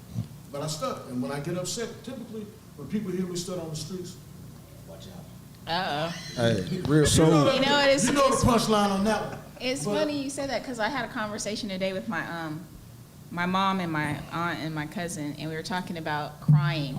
And my aunt said that she felt like crying was weak. Crying was weakness. She hates to see women cry. She was like, anytime I see a woman cry, I think of them as a weak person or as a weakness, right? So she never cries in front of people. She doesn't like to cry, period. And I was like, I disagreed, obviously, because I'm a disagreeable person sometimes. But I was just like, I don't think of crying as always being weakness. I was like, my brother, when we were growing up, my brother used to cry right before he beat somebody's ass. Every time, like if somebody pushed him to the point where he started crying, his I knew eyes somebody get like red, that, yeah. he would beat the shit out of that person. And I doubt they ever looked at him as weak. You know what I mean? So I'm like, it's not a weakness, and it's an expression of emotion. And emotion, again, It's not necessarily weakness. Like, it's just a form of expression. That's why everybody's body is capable of producing tears, because it's a way that we express emotion. Hold on, let me read these comments before they disappear. I Okay. love what Alexa said. Of course, Sean, this is coming at you. She said it's not true. Sometimes your own community can make you feel worse than anybody else. And then she also said this. It's easy to tell somebody to get over something, but telling and doing are two different things. True. Until you as a person can come to terms and accept yourself, you will never completely get over a personal insecurity. And that's what I was going to say. And like I said, sometimes I know you joking, doing your thing, but everybody doesn't come out of those insecurities as stronger. Some Right. of them end up, People never recognize. killing themselves, Exactly. That's weak. doing Wow, stuff. that's painful. My brother and committed you know what? suicide. My I would cousin think killed himself. You know what? And you know what? I ain't going to his funeral. Weakness. I heard somebody say something I about know. a suicide, and they made a point. They said that a lot of us look at suicide as weakness, as the easy way out. And yeah, you could look at it that way. But think about the strength it takes to actually kill yourself. I don't respect it. Think about this. I ain't saying you got to respect it, but what I'm telling you is just listen to it for a You second. don't have to insult it. It is to me. And that's the part. That's the part that I was trying to get to you, because when you earlier you was like, "What you gonna do? You gonna jump off a roof?" But the thing is, you're insulting some people that's actually going through that, and it could actually push them to doing that. But I'm helping them by telling them what you going to do, because that's weak.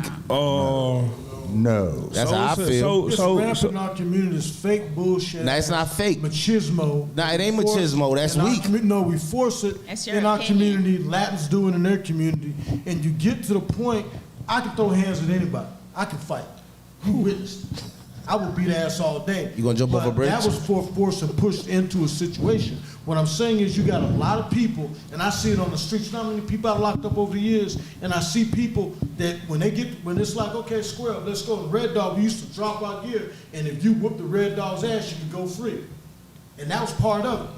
That was part of it. Damn. So when we fight, yeah, a lot of people, now we used to joan like hell when you got your ass whooped, if somebody got their ass whooped. And I just say this to say, I know so many people that had that persona, but when you put them hands on them, they went limp they went limp. Did they jump didn't off want a bridge? No parts of it. No, dude, I don't do that, man. That's- Right, so they did that right. Hands It's up, weak. That's hands up. Right. That's hands up. So what I'm saying is that doesn't make them weak, but so many people, because they're born into a situation, are forced to be something they're truly not. Yeah, dog, That's you- all I'm saying. I hear It's you. not weak if somebody commits suicide. I It's know weak. The hardest officer, Rush, killed his wife when she cheated on him and killed herself. There was no bitch in You Rush. soft. My Rush cousin- wiped everybody's ass. It was in my- him. He wasn't weak. My cousin He jumped in wasn't front of the weak. train. That I ain't does go to his not make a funeral person weak. 'cause he weak. Certain people He can't weak. take things, man. But that means that you gonna kill yourself when you. That's the problem, because that's I don't exactly have my that, but I've point. seen a lot But of that's people- my point that I'm saying though, They right? just kill themselves. But hold on, but then they ain't weak. Become overcome by. All right, they weak, but we all get overcome by things. And that's why I teach my kids. But the thing is though, when you resort to killing yourself and you resort to jumping in front of a train, like my cousin did, yo, you weak. Because at the end of the day, we gonna all deal with adversities. We gonna all deal with shit that's gonna be hard. But yo, once you resort to doing that, for me, in my humble opinion, Sean, that's weak. Sean, mental health is real. Yeah, and that So- they was so weak in you that can't- mental no. situation. Wow. That's I ain't gonna touch that. No, yeah. The Millennial Coalition. I ain't want to jump in and be impulsive because you know how y'all treat us. First off, Ask a Cop, your origin story is amazing. First off, you beat all the asses. Ain't no more asses to beat. Hey, hold on. That's part of it. I'm gonna let you Anybody that finish. said they like to Wait, fight, didn't hold take no up. ass whooping. Look, I'm gonna tell you. I'm gonna let you finish. Hold up. Michael Andre said that's why that nigga became the popo. So he could beat everybody's ass. You whooping ass. Cause boy, You whooping ass. I don't No, think I I like heard. to change the community and help the community. I mean, hate yeah, you prejudice. did. You- I hate people that bully people. That's We can fact. tell. I see your face changing. Because Look I was at it. bullied. I was teased to study. And I will get up in your ass. I have no issue with it. You was the first be it Mike hands or Tyson. guns. Yeah. I can tell. That's not a bragging thing. I know how it traumatized me growing up being teased and fucked with for no reason because all I wanted to do was get my books. I was an A and B student. Man, and little motherfuckers talk that they were tough. You going pop back. that shit. Yeah, I would look you up after school. And you still alive. Like, Hold on a look second, at, but look at You you. still alive. Have you heard of schizophrenic? Okay, so now I'm listening to everybody, and I like I said, I always said every week I love the evolution in conversation.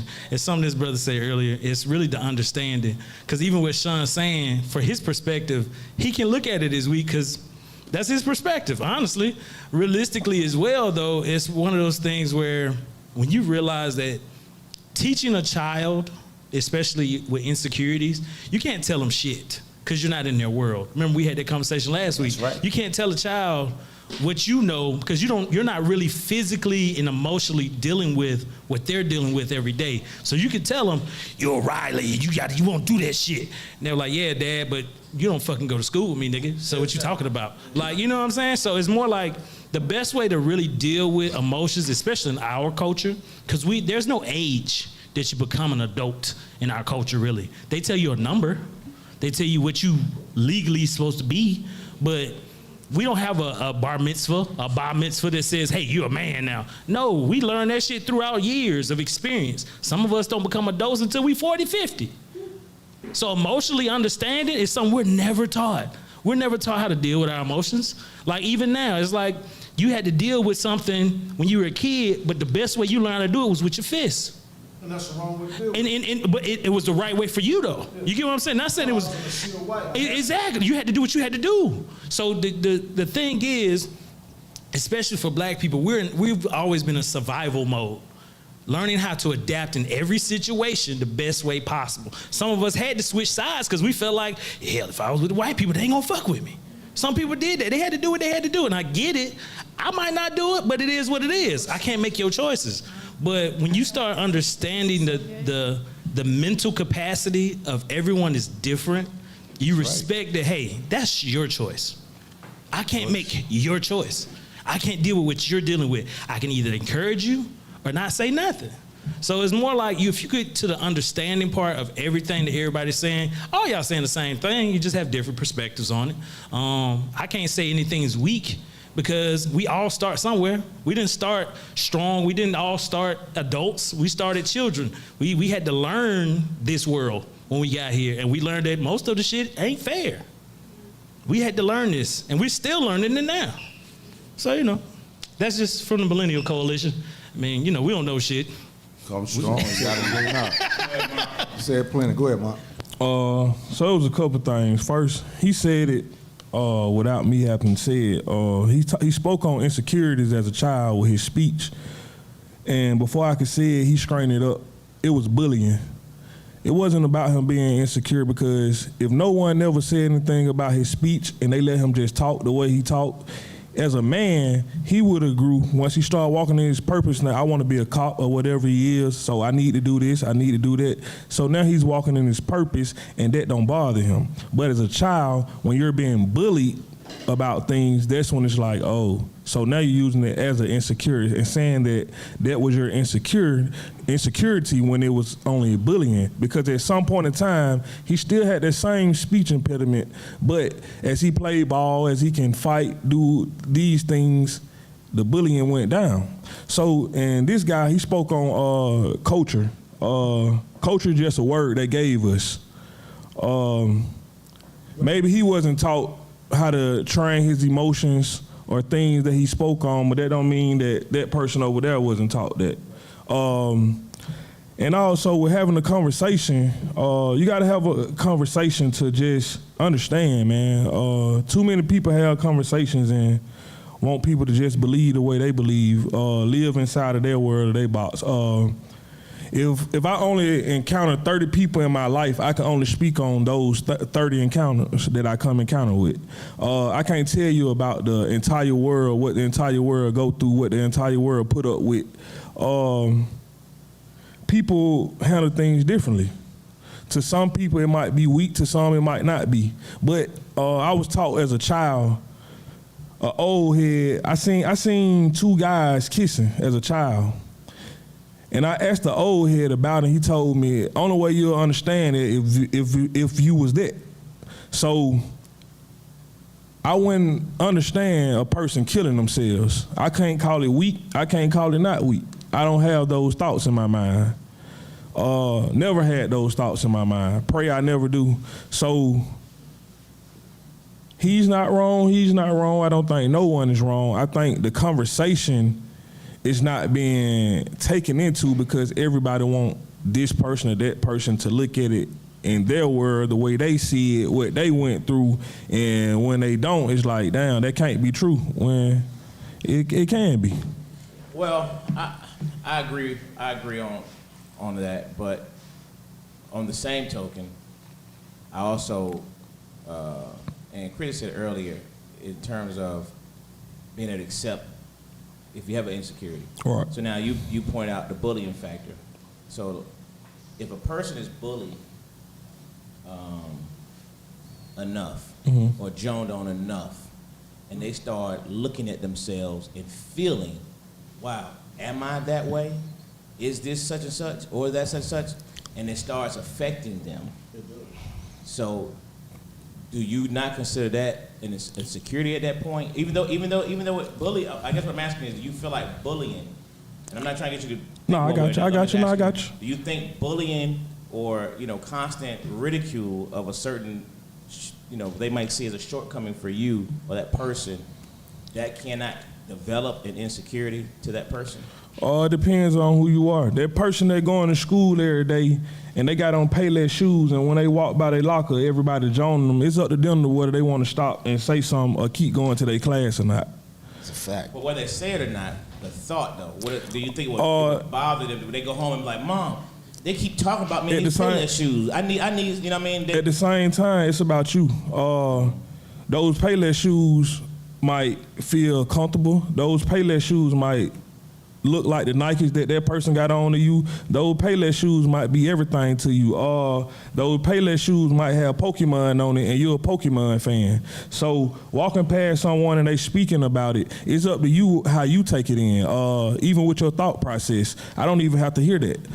It don't have to run through my brain because that don't bother me. What I got on is what I got on. What you got on is what you got on. What you go to bed at night and eat or whatever is up to you, not me. So a person talking about you or bullying you, it's all about how you respond to it. So can we agree that everybody doesn't have the mind capacity the same way? Everybody has that strength to not let it bother them. Some people, like the young lady who brought this conversation to me the other day, she was telling me about how skinny she was growing up and how she was always talked about having a boy body, not having no breasts, and it bothered her so much, you know what I mean, and it became insecurity because now she always felt a certain way about being skinny. Now it took her to become an adult to see I'm still slim, but all they thought it was joining me up, overweight and this and that. Well, but it bothered her. Once she became an adult, she started living in her purpose though, once again. So as a child, she's just listening. So as kids, we mimic what we see and repeat what we hear.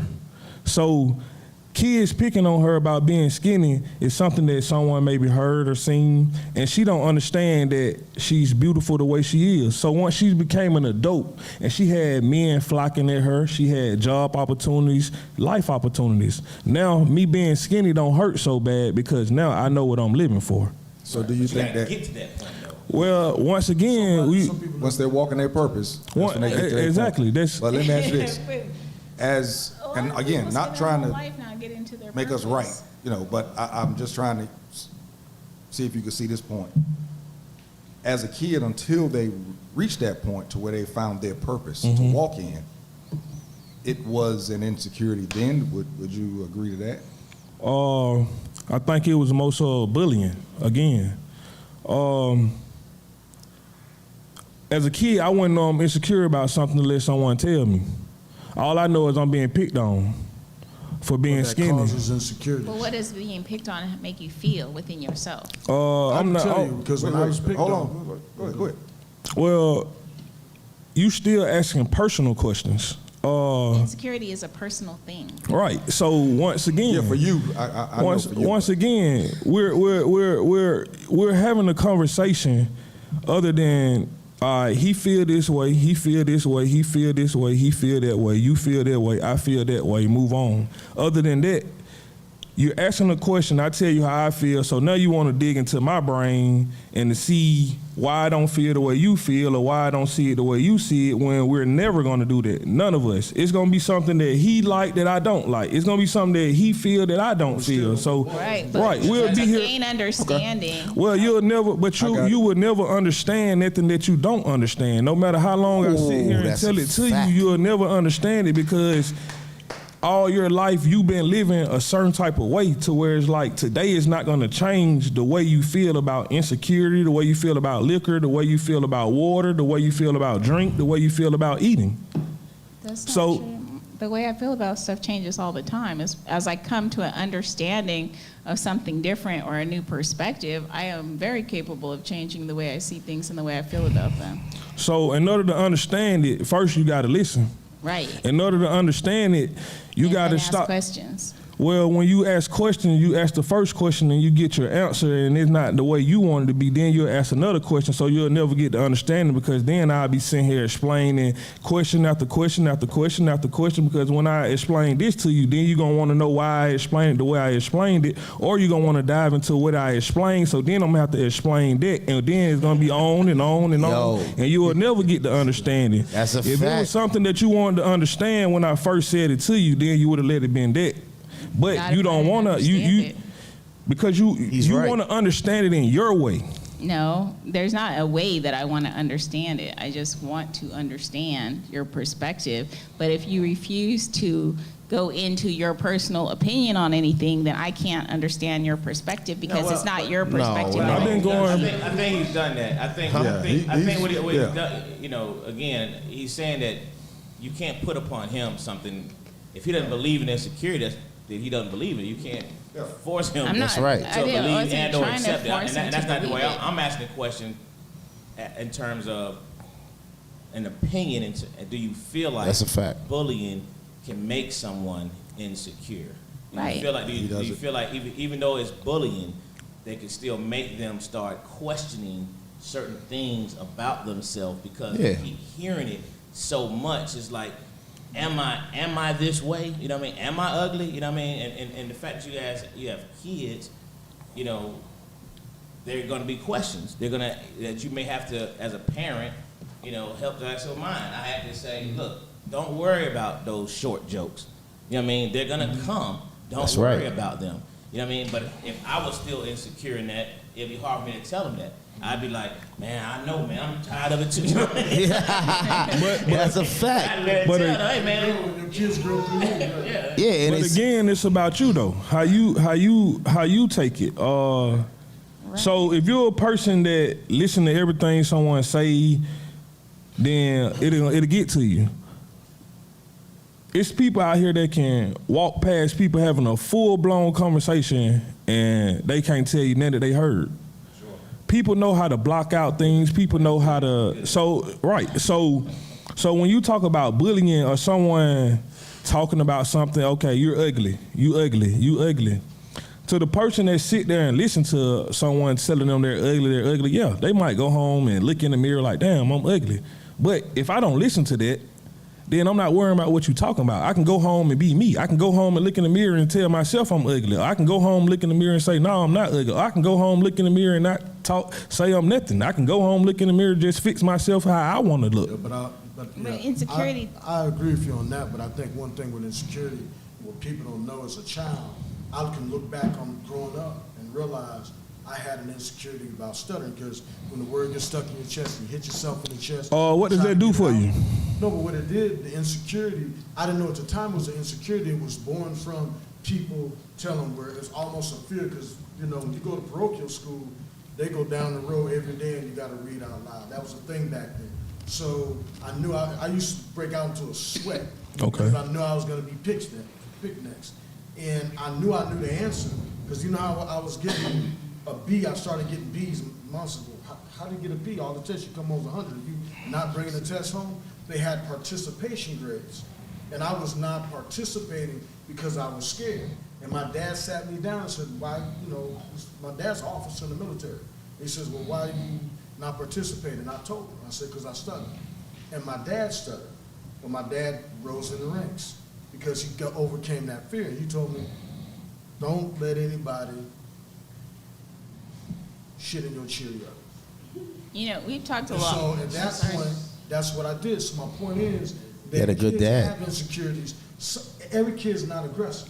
But I also know the negativity part of that is even to this day, I can ramp up pretty quick when somebody's messing with somebody else or picking on somebody. I still ramp up. I can see it on the street now.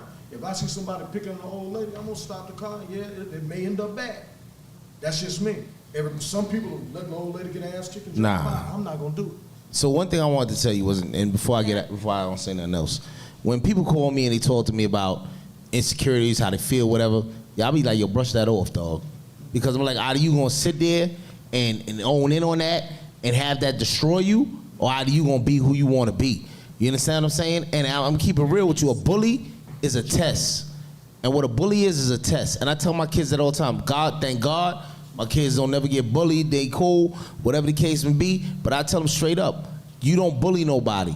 Because that's all it is. If somebody bully you, it's a test. And if that test, when that test come, you got to get ready to have the answer. So when people come to me and say, oh, I'm insecure, I'm going through stuff, I can't believe this, I feel fat, I'm like, yo, how? Believe in yourself. You might be a beautiful, you got to look at yourself in the, hold on. But when, I got a homeboy that told me something real. He said, if you can't take all your clothes off, get butt naked, and he locked up, look in the mirror, and say to yourself, see what you see, and appreciate what you see, then you got to do a lot more work on yourself. You understand what I'm saying? So when you grow, and like I said, you grow up in our communities, all that stuff you going through helps you become stronger. That's all I gotta say. Sean, it's like Mom said, feel like you feel. But because of I know the people that you touch, because of the conversations that we've had, this is what I'm asking of you, is just look into recognizing that everybody can't take a browbeating. Wait for it, because what you gonna do? You gonna jump off the bridge? Sometimes that type of counseling is what it is, can actually push somebody over the edge. Now, there are some people, when you say that to them, they're like, you know what, dog, you right. No, let me get this handled. But we've talked about going back to the hood, as you call it, and you go back to the hood, you kick it with the fellas. There's going to be a time where somebody's gonna come to you and say something to you, and most likely they're gonna be a lot younger, because you talked about that. Just recognize that everybody can't take that. Right. Not saying that what you believe ain't right. But that's not his job, though. No, hold up. All right, go ahead. It is our job. Listen, let me tell you something. As people, especially as people that's in our community trying to build our community, if somebody is asking for help, to me, that is the rites of passage for a black man. When a black man can ask for help, that's when he pretty much becomes a man. It's not weakness, it's actually a strength. And that's my opinion. Right. But I do believe that it is just your pops. And your pops has helped a lot of people on that flag football field. And you know what? You're right. He'll say it's not his job. But I guarantee you it's his honor to do it. And there's a lot of us, you included, because we've talked about it, that you're going to encounter some people that may need a different approach than, and I'm saying browbeaten, because I'm just saying it that way because to them it might be browbeaten, like you're beating them down even more because of where they're at.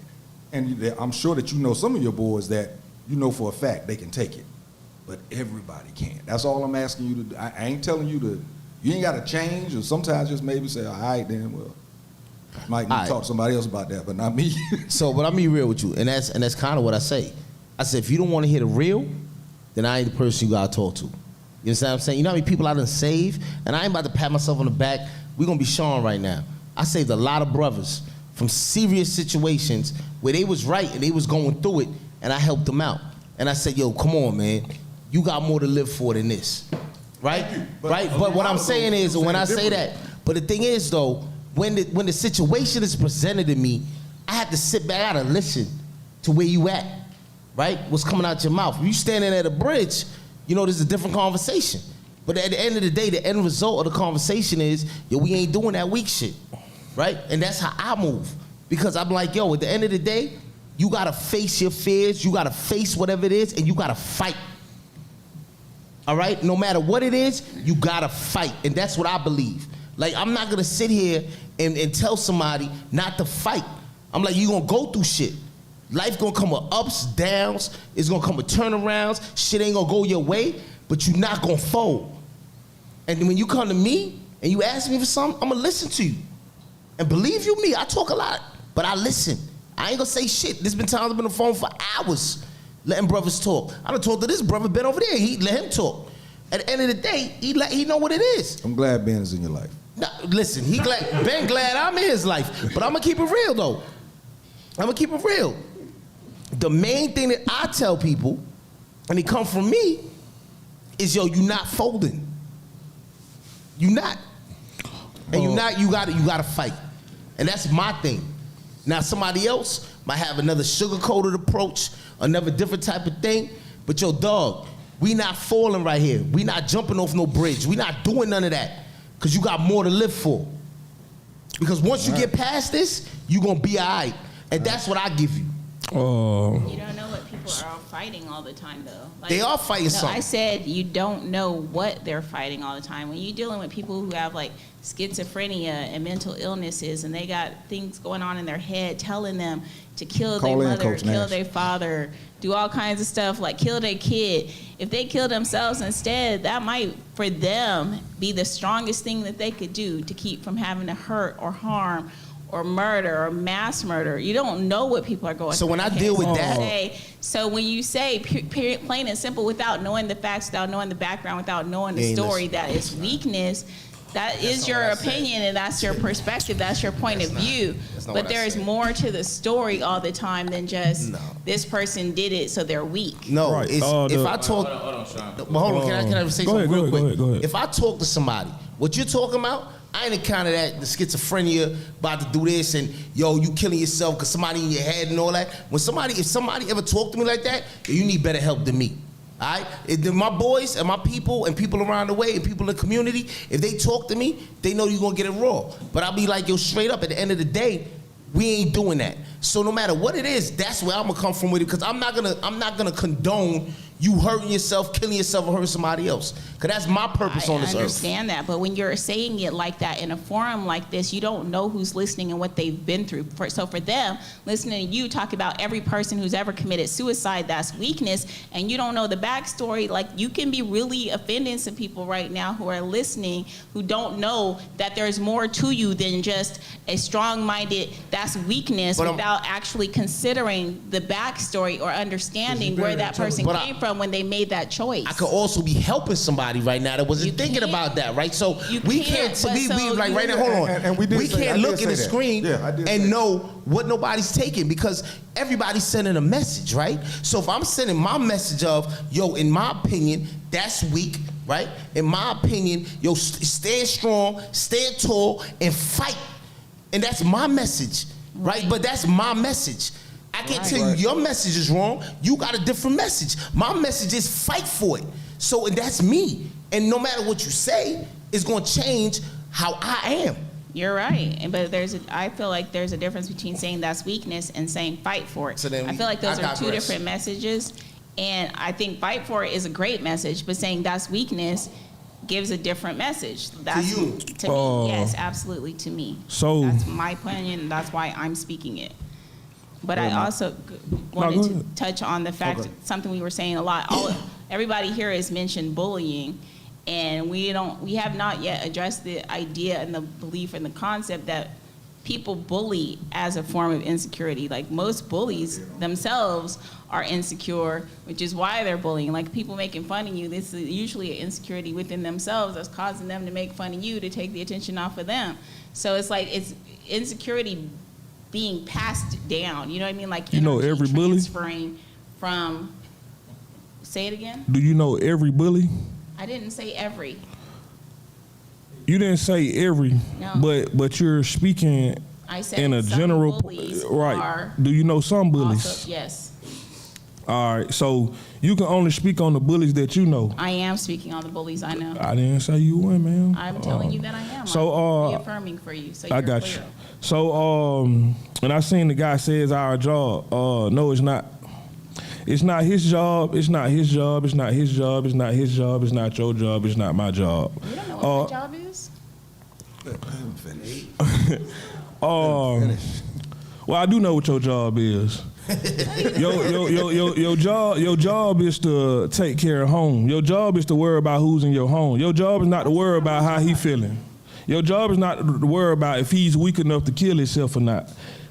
You stopping to have a conversation with a guy that's willing to kill himself is out of your heart. It's something that you might want to do. You might be bored at the time. Anything. You don't. I mean, I don't know why you're doing it. Not just saying you, but just in general.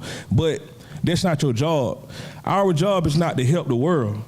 Our job is to help what's in our home so that when they go out into the world, they'll be successful to make it back home. When we leave home, our everyday goal is to make it back home. Everything that happens outside of our home is just activities. Once you get back home, that's where your life goes. So when you're talking about someone calling someone weak or not calling them weak, yeah, it might hurt you. It might hurt someone that's listening, but that's not my job, his job, nobody's job to worry about your feelings, to worry about how you might feel or might not feel. My job is to be me and to worry about my kids. He said he had kids. That's his job.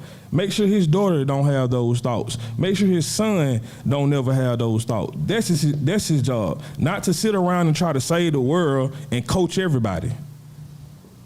His job actually goes beyond that, and so does mine. Yeah, but then we bullies too, because we deal with hecklers. You put that on Hecklers you. are bullies as well. But I'm I've heard you yourself destroy a heckler. So somebody else could have left because some of the things that come out your mouth, let's be real. We're going to be real? I've heard you let's tell be people some real. real shit and the motherfucker got and so have quiet you. and he might have went and jumped over a bridge so they could consider you a bully. So talk to me nice. I'm not, what does that have to do with anything? That has everything to do with it because you're a bully. My point that is he doesn't know my job. He doesn't know your job. Message. So yes, our jobs do include considering bullies the then. effect that we have No, on that's people. that's not your job. That is my job. I made that my job to take care of it, and I know What? I was probably over 100 SWAT calls where people had reached their terminal velocity. Normal people, not people that were weak, not people that were, something wrong with them. Sometimes it was a psychological issue. Sometimes it was just because things happened that day that just came to a hill, and some of them decided to have suicide by police. Some of them have to be off because they threaten a third party. Sometimes you sit up there and we talk for 16 hours, 24 hours, 48 hours on a call because the person had nobody in there to kill but itself.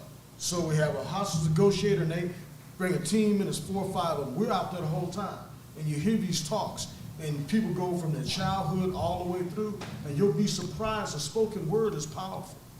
I be good at them And talks. so many people are touched Kill yourself. and harmed by what people do. Little things.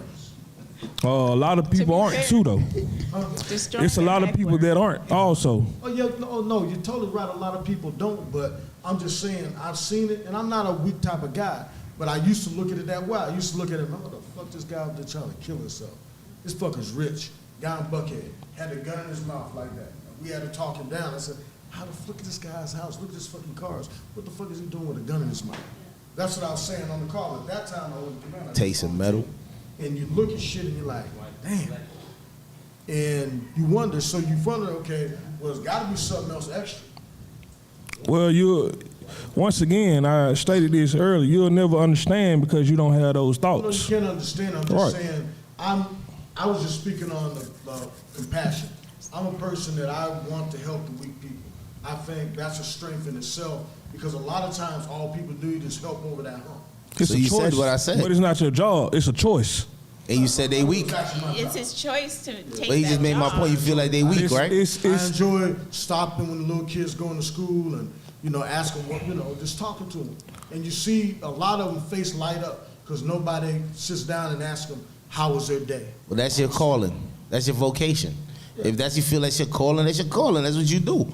Like, I can't tell you not to do that. I can tell you not to do what you do. That's what you do. Like, Oh, no, I'm not saying. I'm just saying that It's your I calling. think if we're, as a people, if we start being more, like back in the day. I'm older. but he's saying everybody not gonna be like that though. Oh no, I'm not So saying not gonna be like that. I'm just saying, just like saying hello and what's up. everybody not gonna do that. But that's part of the problem. Everybody- That ain't a part of the problem. It's because it's how you perceive it. Okay. 'Cause if my you- opinion, Right. that's part of the problem. Because- be more humanistic towards each other. Everybody doesn't have the same job, but that's his job. Yeah, but like he's saying is his vocation is his calling, right? But he's like, more of us need to be this way or that way. But you need negative to have positive, right? So some people, that's their job, is to be negative. That's who they are. And they live for it, they love it, and they gonna die by the sword and live by the sword. And some people, job is to be, and if whatever they feel is their vocation, they call it, is to preach to the people, be positive. That's their job. That's what you feel you are. But I can't tell somebody else that they wrong. You know, the old saying, too much is given, much is expected, right? So, That's a good one. You can say certain things aren't your job in terms of the family, the job, you know what I mean? But I do believe that if you're in a position to assist, you're in a position to give back, if you're in a position to help mentor, I coached for a very, very long time. I've coached kids from 3 years old all the way up. I got kids in college right now, and through all those years, I'm still coach. You know what I mean? That's how they look at me. They'll see me tomorrow, coach, and they're gonna give me everything. They're gonna tell me everything about themselves. You know what I mean? And it's because I gave them me. That's right. You know what I mean? I tried to give them the parts that I knew. A lot of them, you coaching. A lot of them don't have fathers around there. They don't have somebody that they can entrust those insecurities, those things that they're going through, things that's happening in their lives. They don't have nobody that can give back to. Nobody gonna give back to them.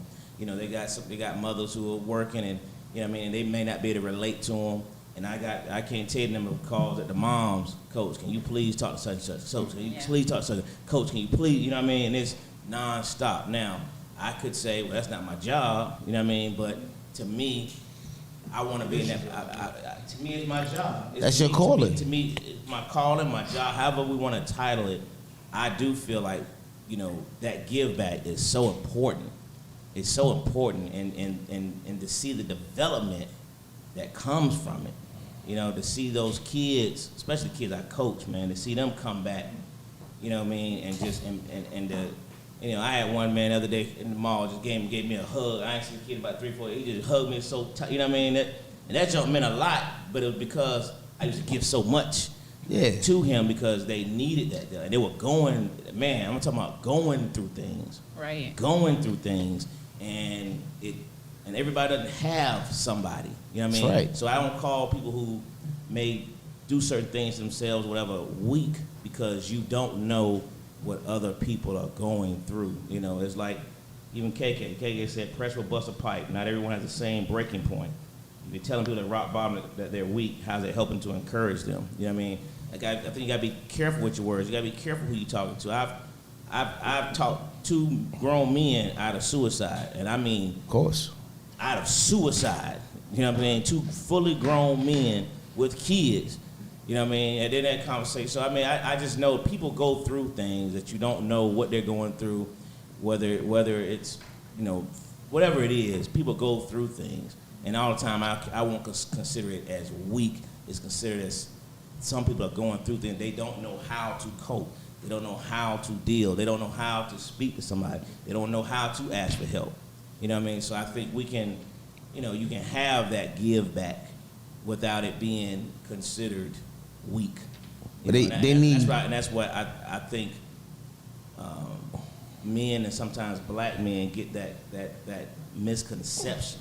When we talk about mental therapy in here all the time. You know what I mean? Some people still have that misconception that if I go see somebody, I'm weak.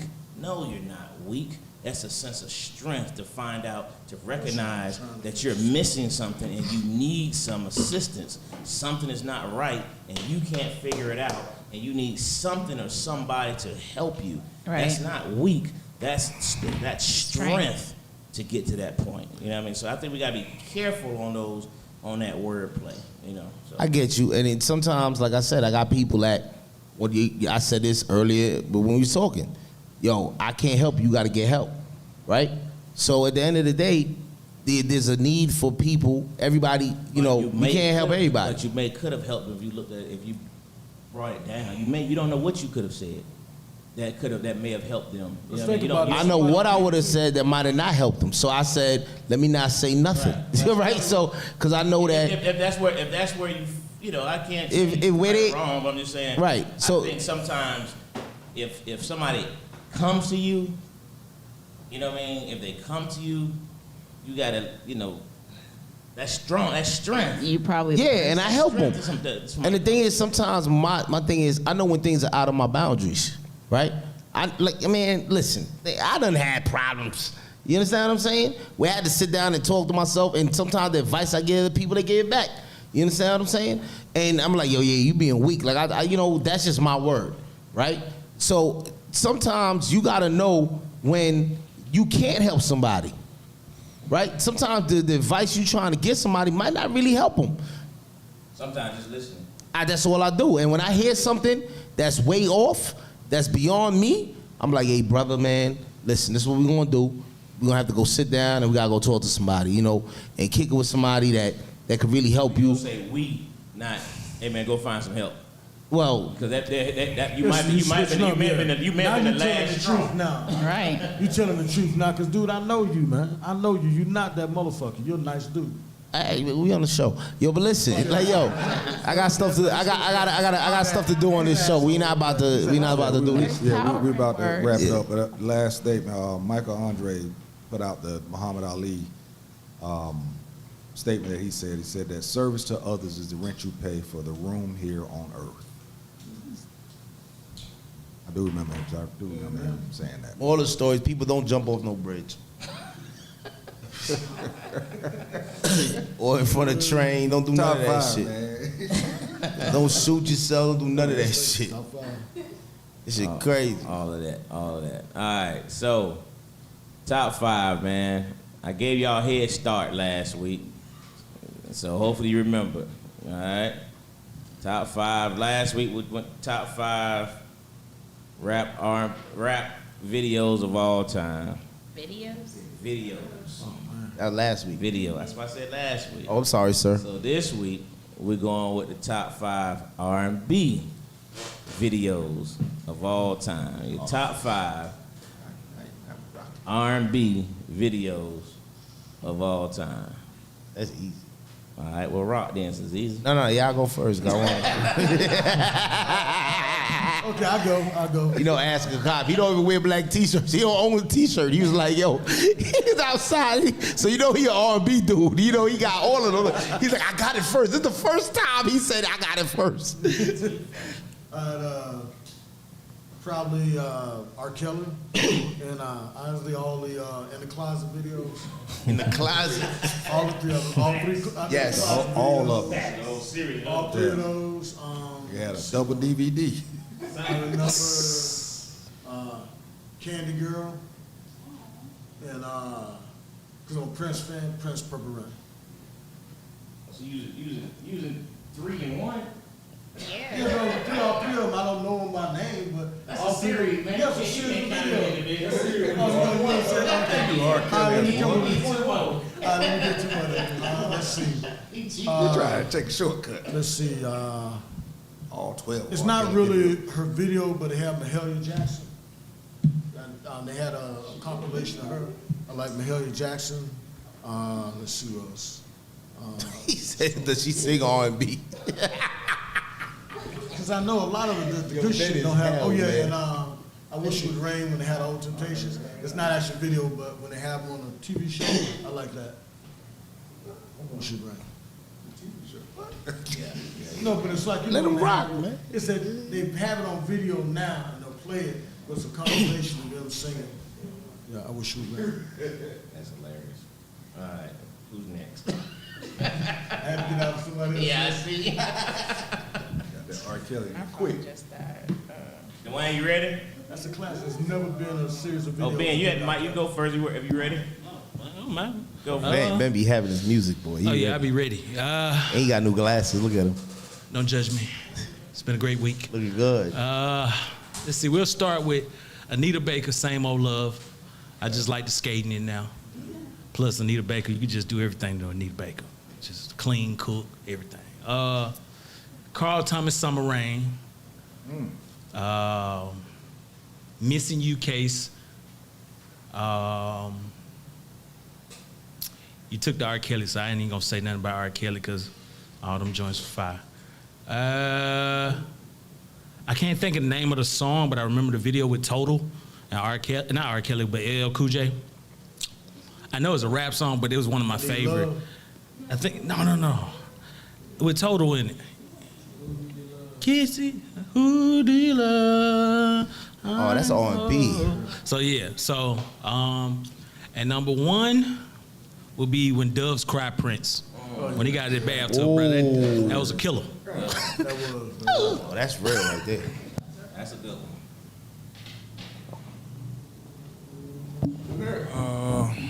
Okay. All right. From Atlanta, so I want to just reference that. So we're gonna start off with Usher, My Way, when he was battling Tyrese. It was kind of cool. Number two, Jodeci, Cry For You, when they was in the desert. I like that. That was kind of dope. Number three, I'm gonna go with Michael Jackson, Leave Me Alone, like where he did like the cartoon thing. There was the theme to the movie Dangerous, because I used to love that movie, and I love the video. Yeah, Moonwalk. I'm sorry, Moonwalk. Okay. And then that's three. Number two, y'all say R. Kelly, so I know I can use him now. Feeling on Your Booty, R. Kelly. That was my song. Feeling on your booty. When Lil' Kim looked like a regular person back in the day. So that's rather here nor there. And last but not least, it's gonna sound kind of weird, but X Factor, Lauryn Hill. I like the production of it, then the Carlos Santana and the electronic things, and it was kind of cool. And I really like Lauryn Hill, so that's the forte of my R&B. I'll go next. Okay. Michael Jackson, Remember the Time. Oh, Yeah, yes. that's a good one. Sorry. I also like Janet Jackson, Anytime, Anyplace. You hated it? I heard it was great. I got Rihanna, Take a Bow. Dang, I had, what's her name? Ashanti. I can't think of the name of the song. I want to call it Forgiven or Unforgiven or something like that. I can't remember it. My phone died, but it was the Ashanti video that had Terrence Howard in it. I can't remember the name of it right now. But that's what, 4? Sade. Nice. Right, that part. See all of this. Y'all know which one. Yeah. It's Sade. Yeah. Okay, well, we're going to go ahead and get Remember the Time out of the way. So that's a good one, Michael Jackson. Thong Song, Cisco. He ran on bitches. Wall to Wall, Chris Brown. Y'all ever seen that? He turned into a vampire. He's crawling up the walls and all of that one. That one was a dope one. Janet Jackson and Busta Rhymes. What was the name of that song? That was hard. Damn, I can't remember the name of the song, but that was a badass video. That was it was. And I Will Always Love You, Whitney Houston. That's what Very I'm on. simple and plain, but beautiful. You ready? I know. All right, number 5 is Man in the Mirror, Michael Jackson. Then Prince, Purple Rain. Then, I got to do the late, great Biz Markie. You say he's just a friend. That's R&B. Wait. That's not R&B. I say he's just a friend. That's R&B.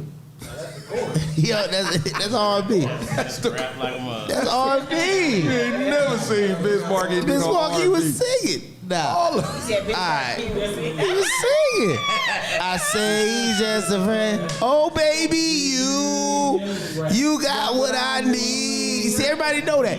And you say he's just a friend. He's an honorable mention. I feel like it can count because no one remembers the rap lyrics. All right, Usher. Usher, these my confessions. That was the one I was trying to think of. One was dope too. So both of them. So that's hey. And that was my thing right there. Huh?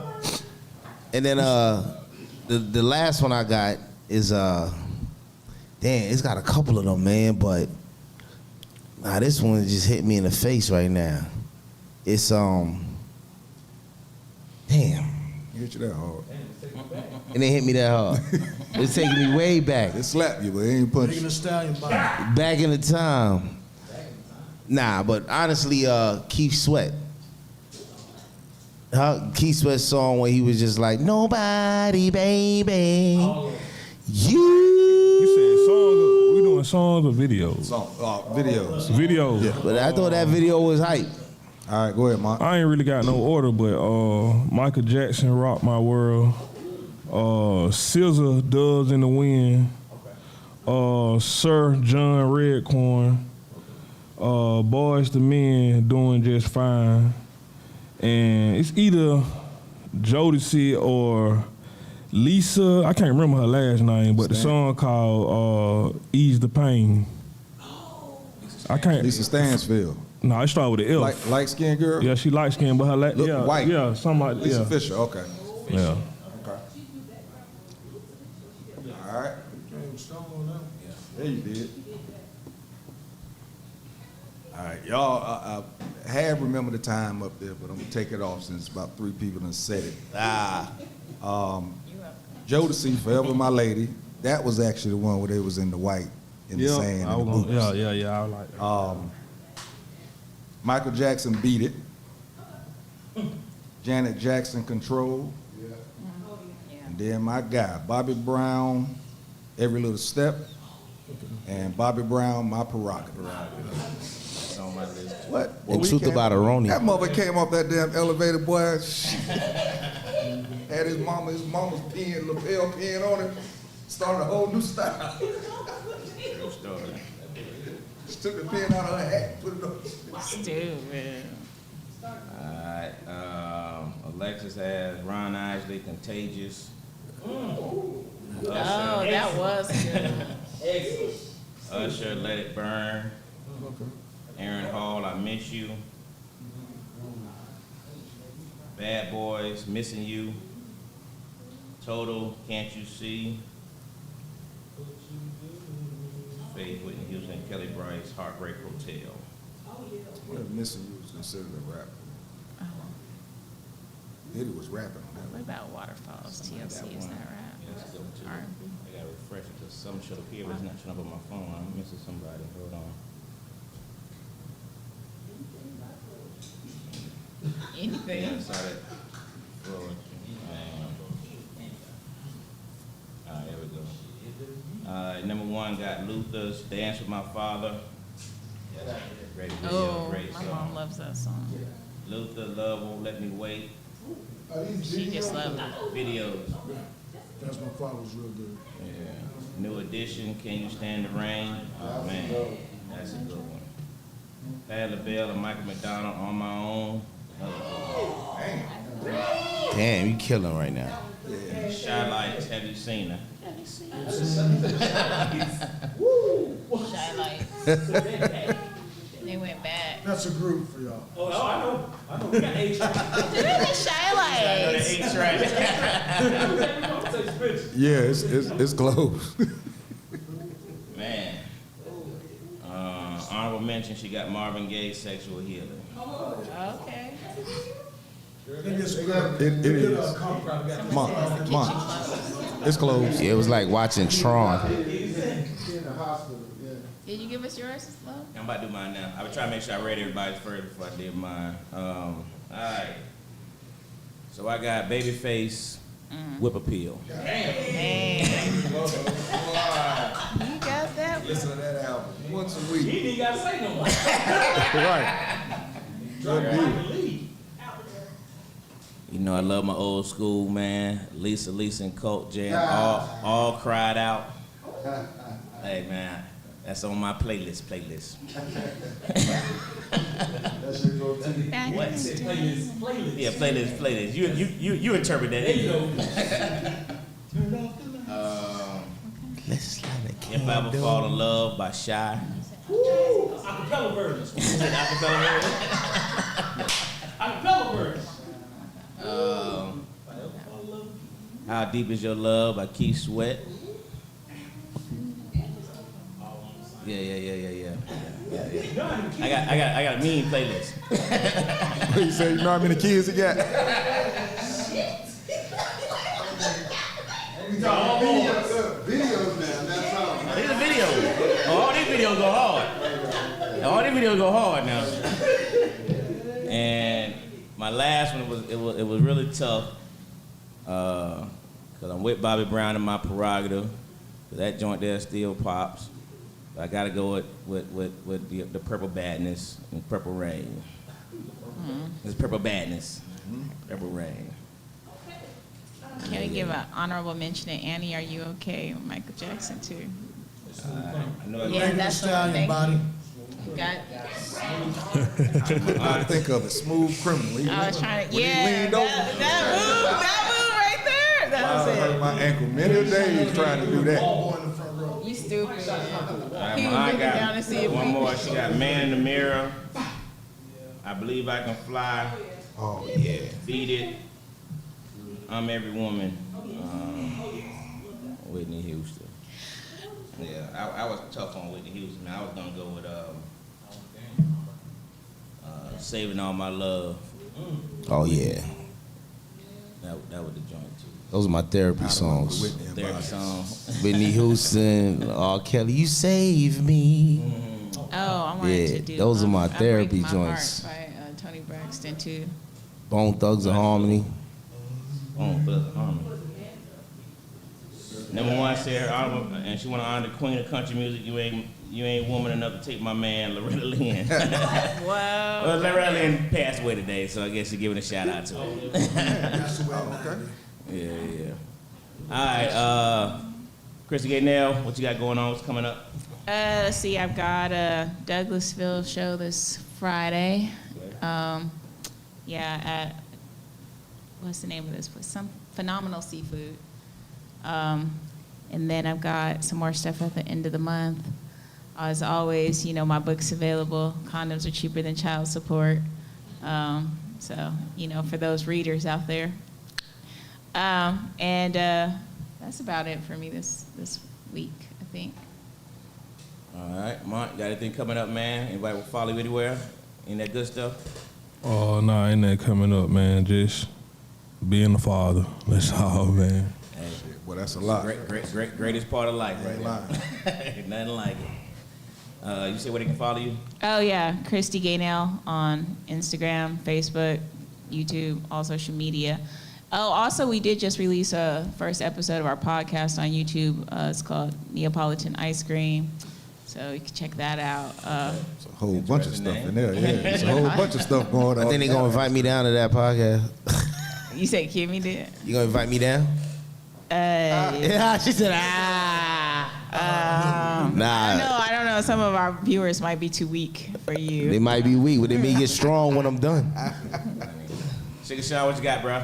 Okay, you already know it. We outside.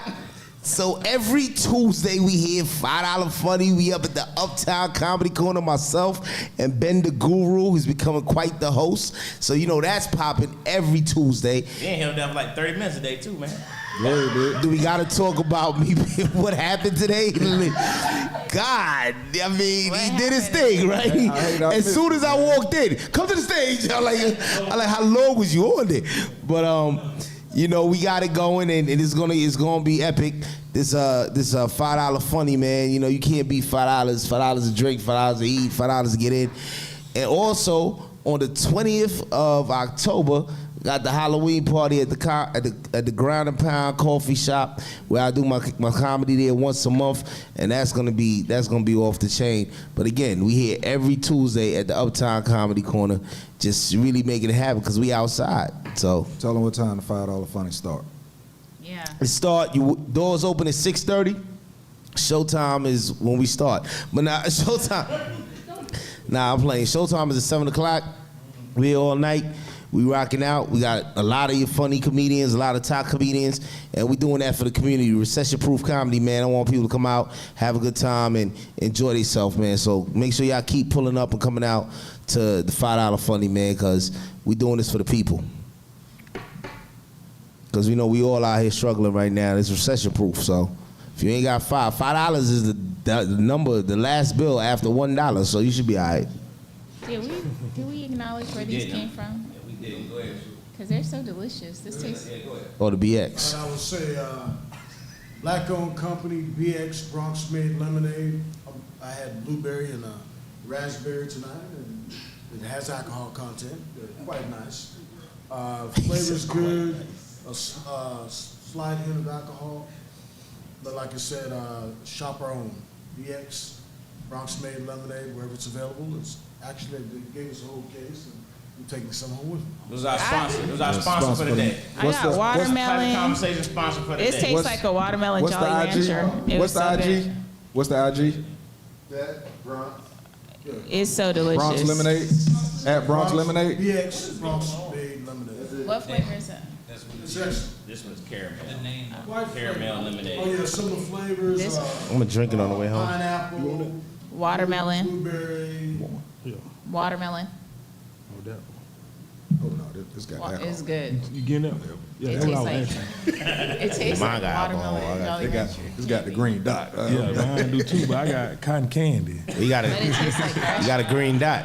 Yeah, but I was talking about the flavor. You don't want the cotton What's candy? your I'll take flavor? No, oh, okay. I'll Appreciate take it. cotton candy. Sure. But that was more vodka. What's mine? Mine say sherbet. Nothing. Sure. Excuse me, I'm sorry for reaching over. Yeah, I got sherbet. She got all kinds of flavors. Yeah. Raspberry. And now, Raspberry wait, sherbet. I want to make sure I get the IG right. Is it You said some of them have alcohol. DX lemonade or You put them on the spot. Let them look it up real quick. No, it said on it. It say Bronx made there you go. lemonade. Bronx Made Lemonades with an S. Bronx Made Lemonades on IG, man. Y'all go X, check them out. not S. With an S. I said X. X. Bronx. Oh, I didn't see that. Yeah, lemonades. Bronx made lemonade. Yeah. I'm gonna drink it on the way Bronx home. made lemonade. Okay, that's what he's saying now. All right. I didn't see that at all. Appreciate it. Yo, cop, would I get pulled over with Terry this? Ben, where can they follow y'all? You can follow us at official G&J Media, and that's G as in Greg, N as in Nancy, J as in Jane. We still have not changed it. That's long as hell. Also, Being Selfish Matters, and we just got a lot of stuff coming up as usual. Hold on. We outside. $5 Funny Tuesday. That's my best Sean impression I got. What else? Of course, he has his show on the 20th of this month. And next week, we'll be back, October 11th, doing the same thing, bringing more people in. This time, I think we're going to go to the racetrack and just start grabbing all the folks that's filling up on pump 1 through 13. What you doing? Got $5? See, so besides that, we're here making sure Classic Conversations do what Classic Conversations do. Follow us on TikTok, Classic Conversations. Follow us on IG, Classic Conversations. I think something's already went viral. which is pretty cool. Charleston Whites. Actually, we gonna get to yours. Yeah. Your stuff be funny. Shout that out again, man. We had our first viral video. Yes. I'm telling you, man. On TikTok, it went crazy. It's still going up right now, I think, as we speak. And we outside. Yeah, man. We outside. We moving. Yep, y'all make sure y'all click that button, man. Follow us. Dwayne, follow you nowhere. I follow Classic Conversations Tuesday, 8:30, because I'll be on time. 8:30. Ish. Mike, got any final remarks? No, I appreciate y'all for having me. Hope I can come back. Open door policy, brother. Yo, look. He said, "Hope I come back." Look, man. Final remarks. Good. Yeah, she good. Mental health is real. Like I said, we ignore it in our communities a lot. Bullying, things like that, it can affect everybody. Everybody doesn't come out punching. And it can change the whole way somebody's life flows. So when you have somebody that is crying out to you, listen. That's all I got. I got one. Listen, I'm gonna be Sean right now. End of the day, just be compassionate if somebody's talking to you.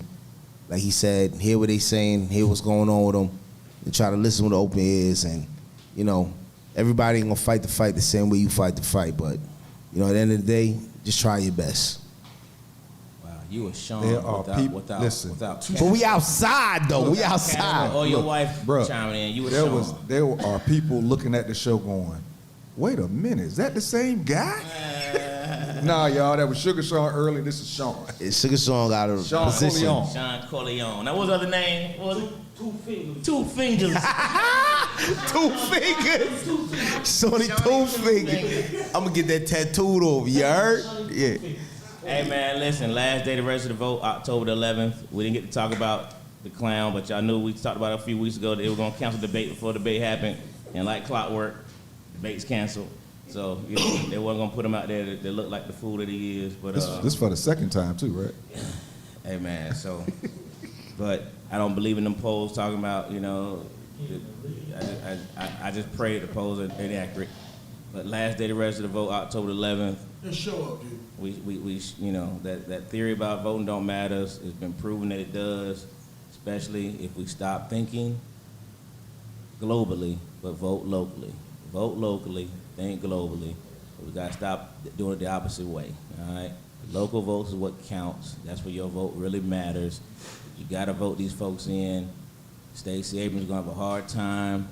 It's gonna take our vote to win.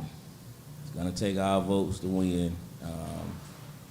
You know, we talked about this governor and all his ridiculous beliefs, so it's your opportunity. So October 11th, man, make sure everybody gets in there and do their voting thing, do the right thing. Now I'm about to take a look. Tease, what you got, brother? Actually, for the month of October, I don't have anything, and I'm actually seriously proud of that. I mean, seriously, I'm seriously proud that I'm actually going to be chilling this month. I'm sure I'm gonna end up somewhere, but I'm gonna be chilling. If I'm somewhere it's not work related, I'm just be out. Make sure y'all keep following Classic Konversations. My stage play though, Shell of a Man. We really touched a whole lot of people this last time, and we're doing it again on January 8th, Saturday.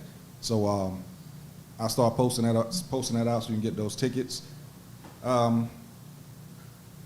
Yeah, other than that, man, I have nothing.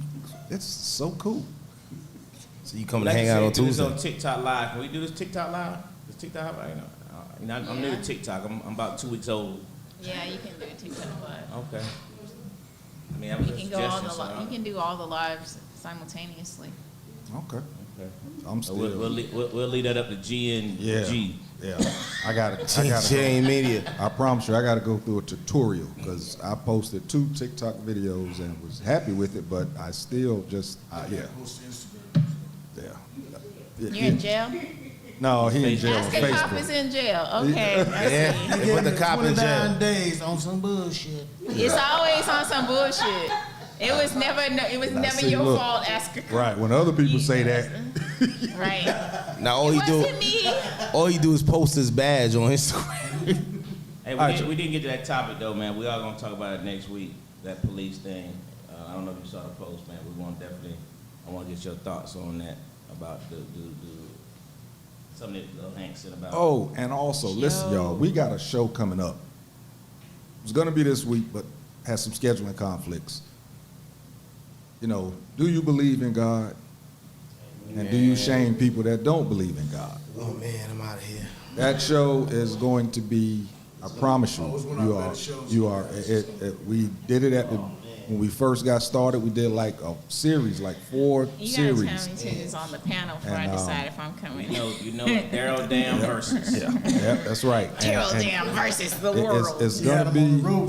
I promise you, it's gonna be an impactful. It's gonna be an impactful show. Each time we have that show, a lot of people chimes in on that. So make sure that you stay tuned on that. We're trying to get that rescheduled. He has strong opinions. I'm giving. And yeah, I think that's gonna do it. They're not always. We getting done early tonight, y'all. Yeah. Classic Conversations with Jae Tea and Lo, That's a cop. and we out. You dig? I need my name on the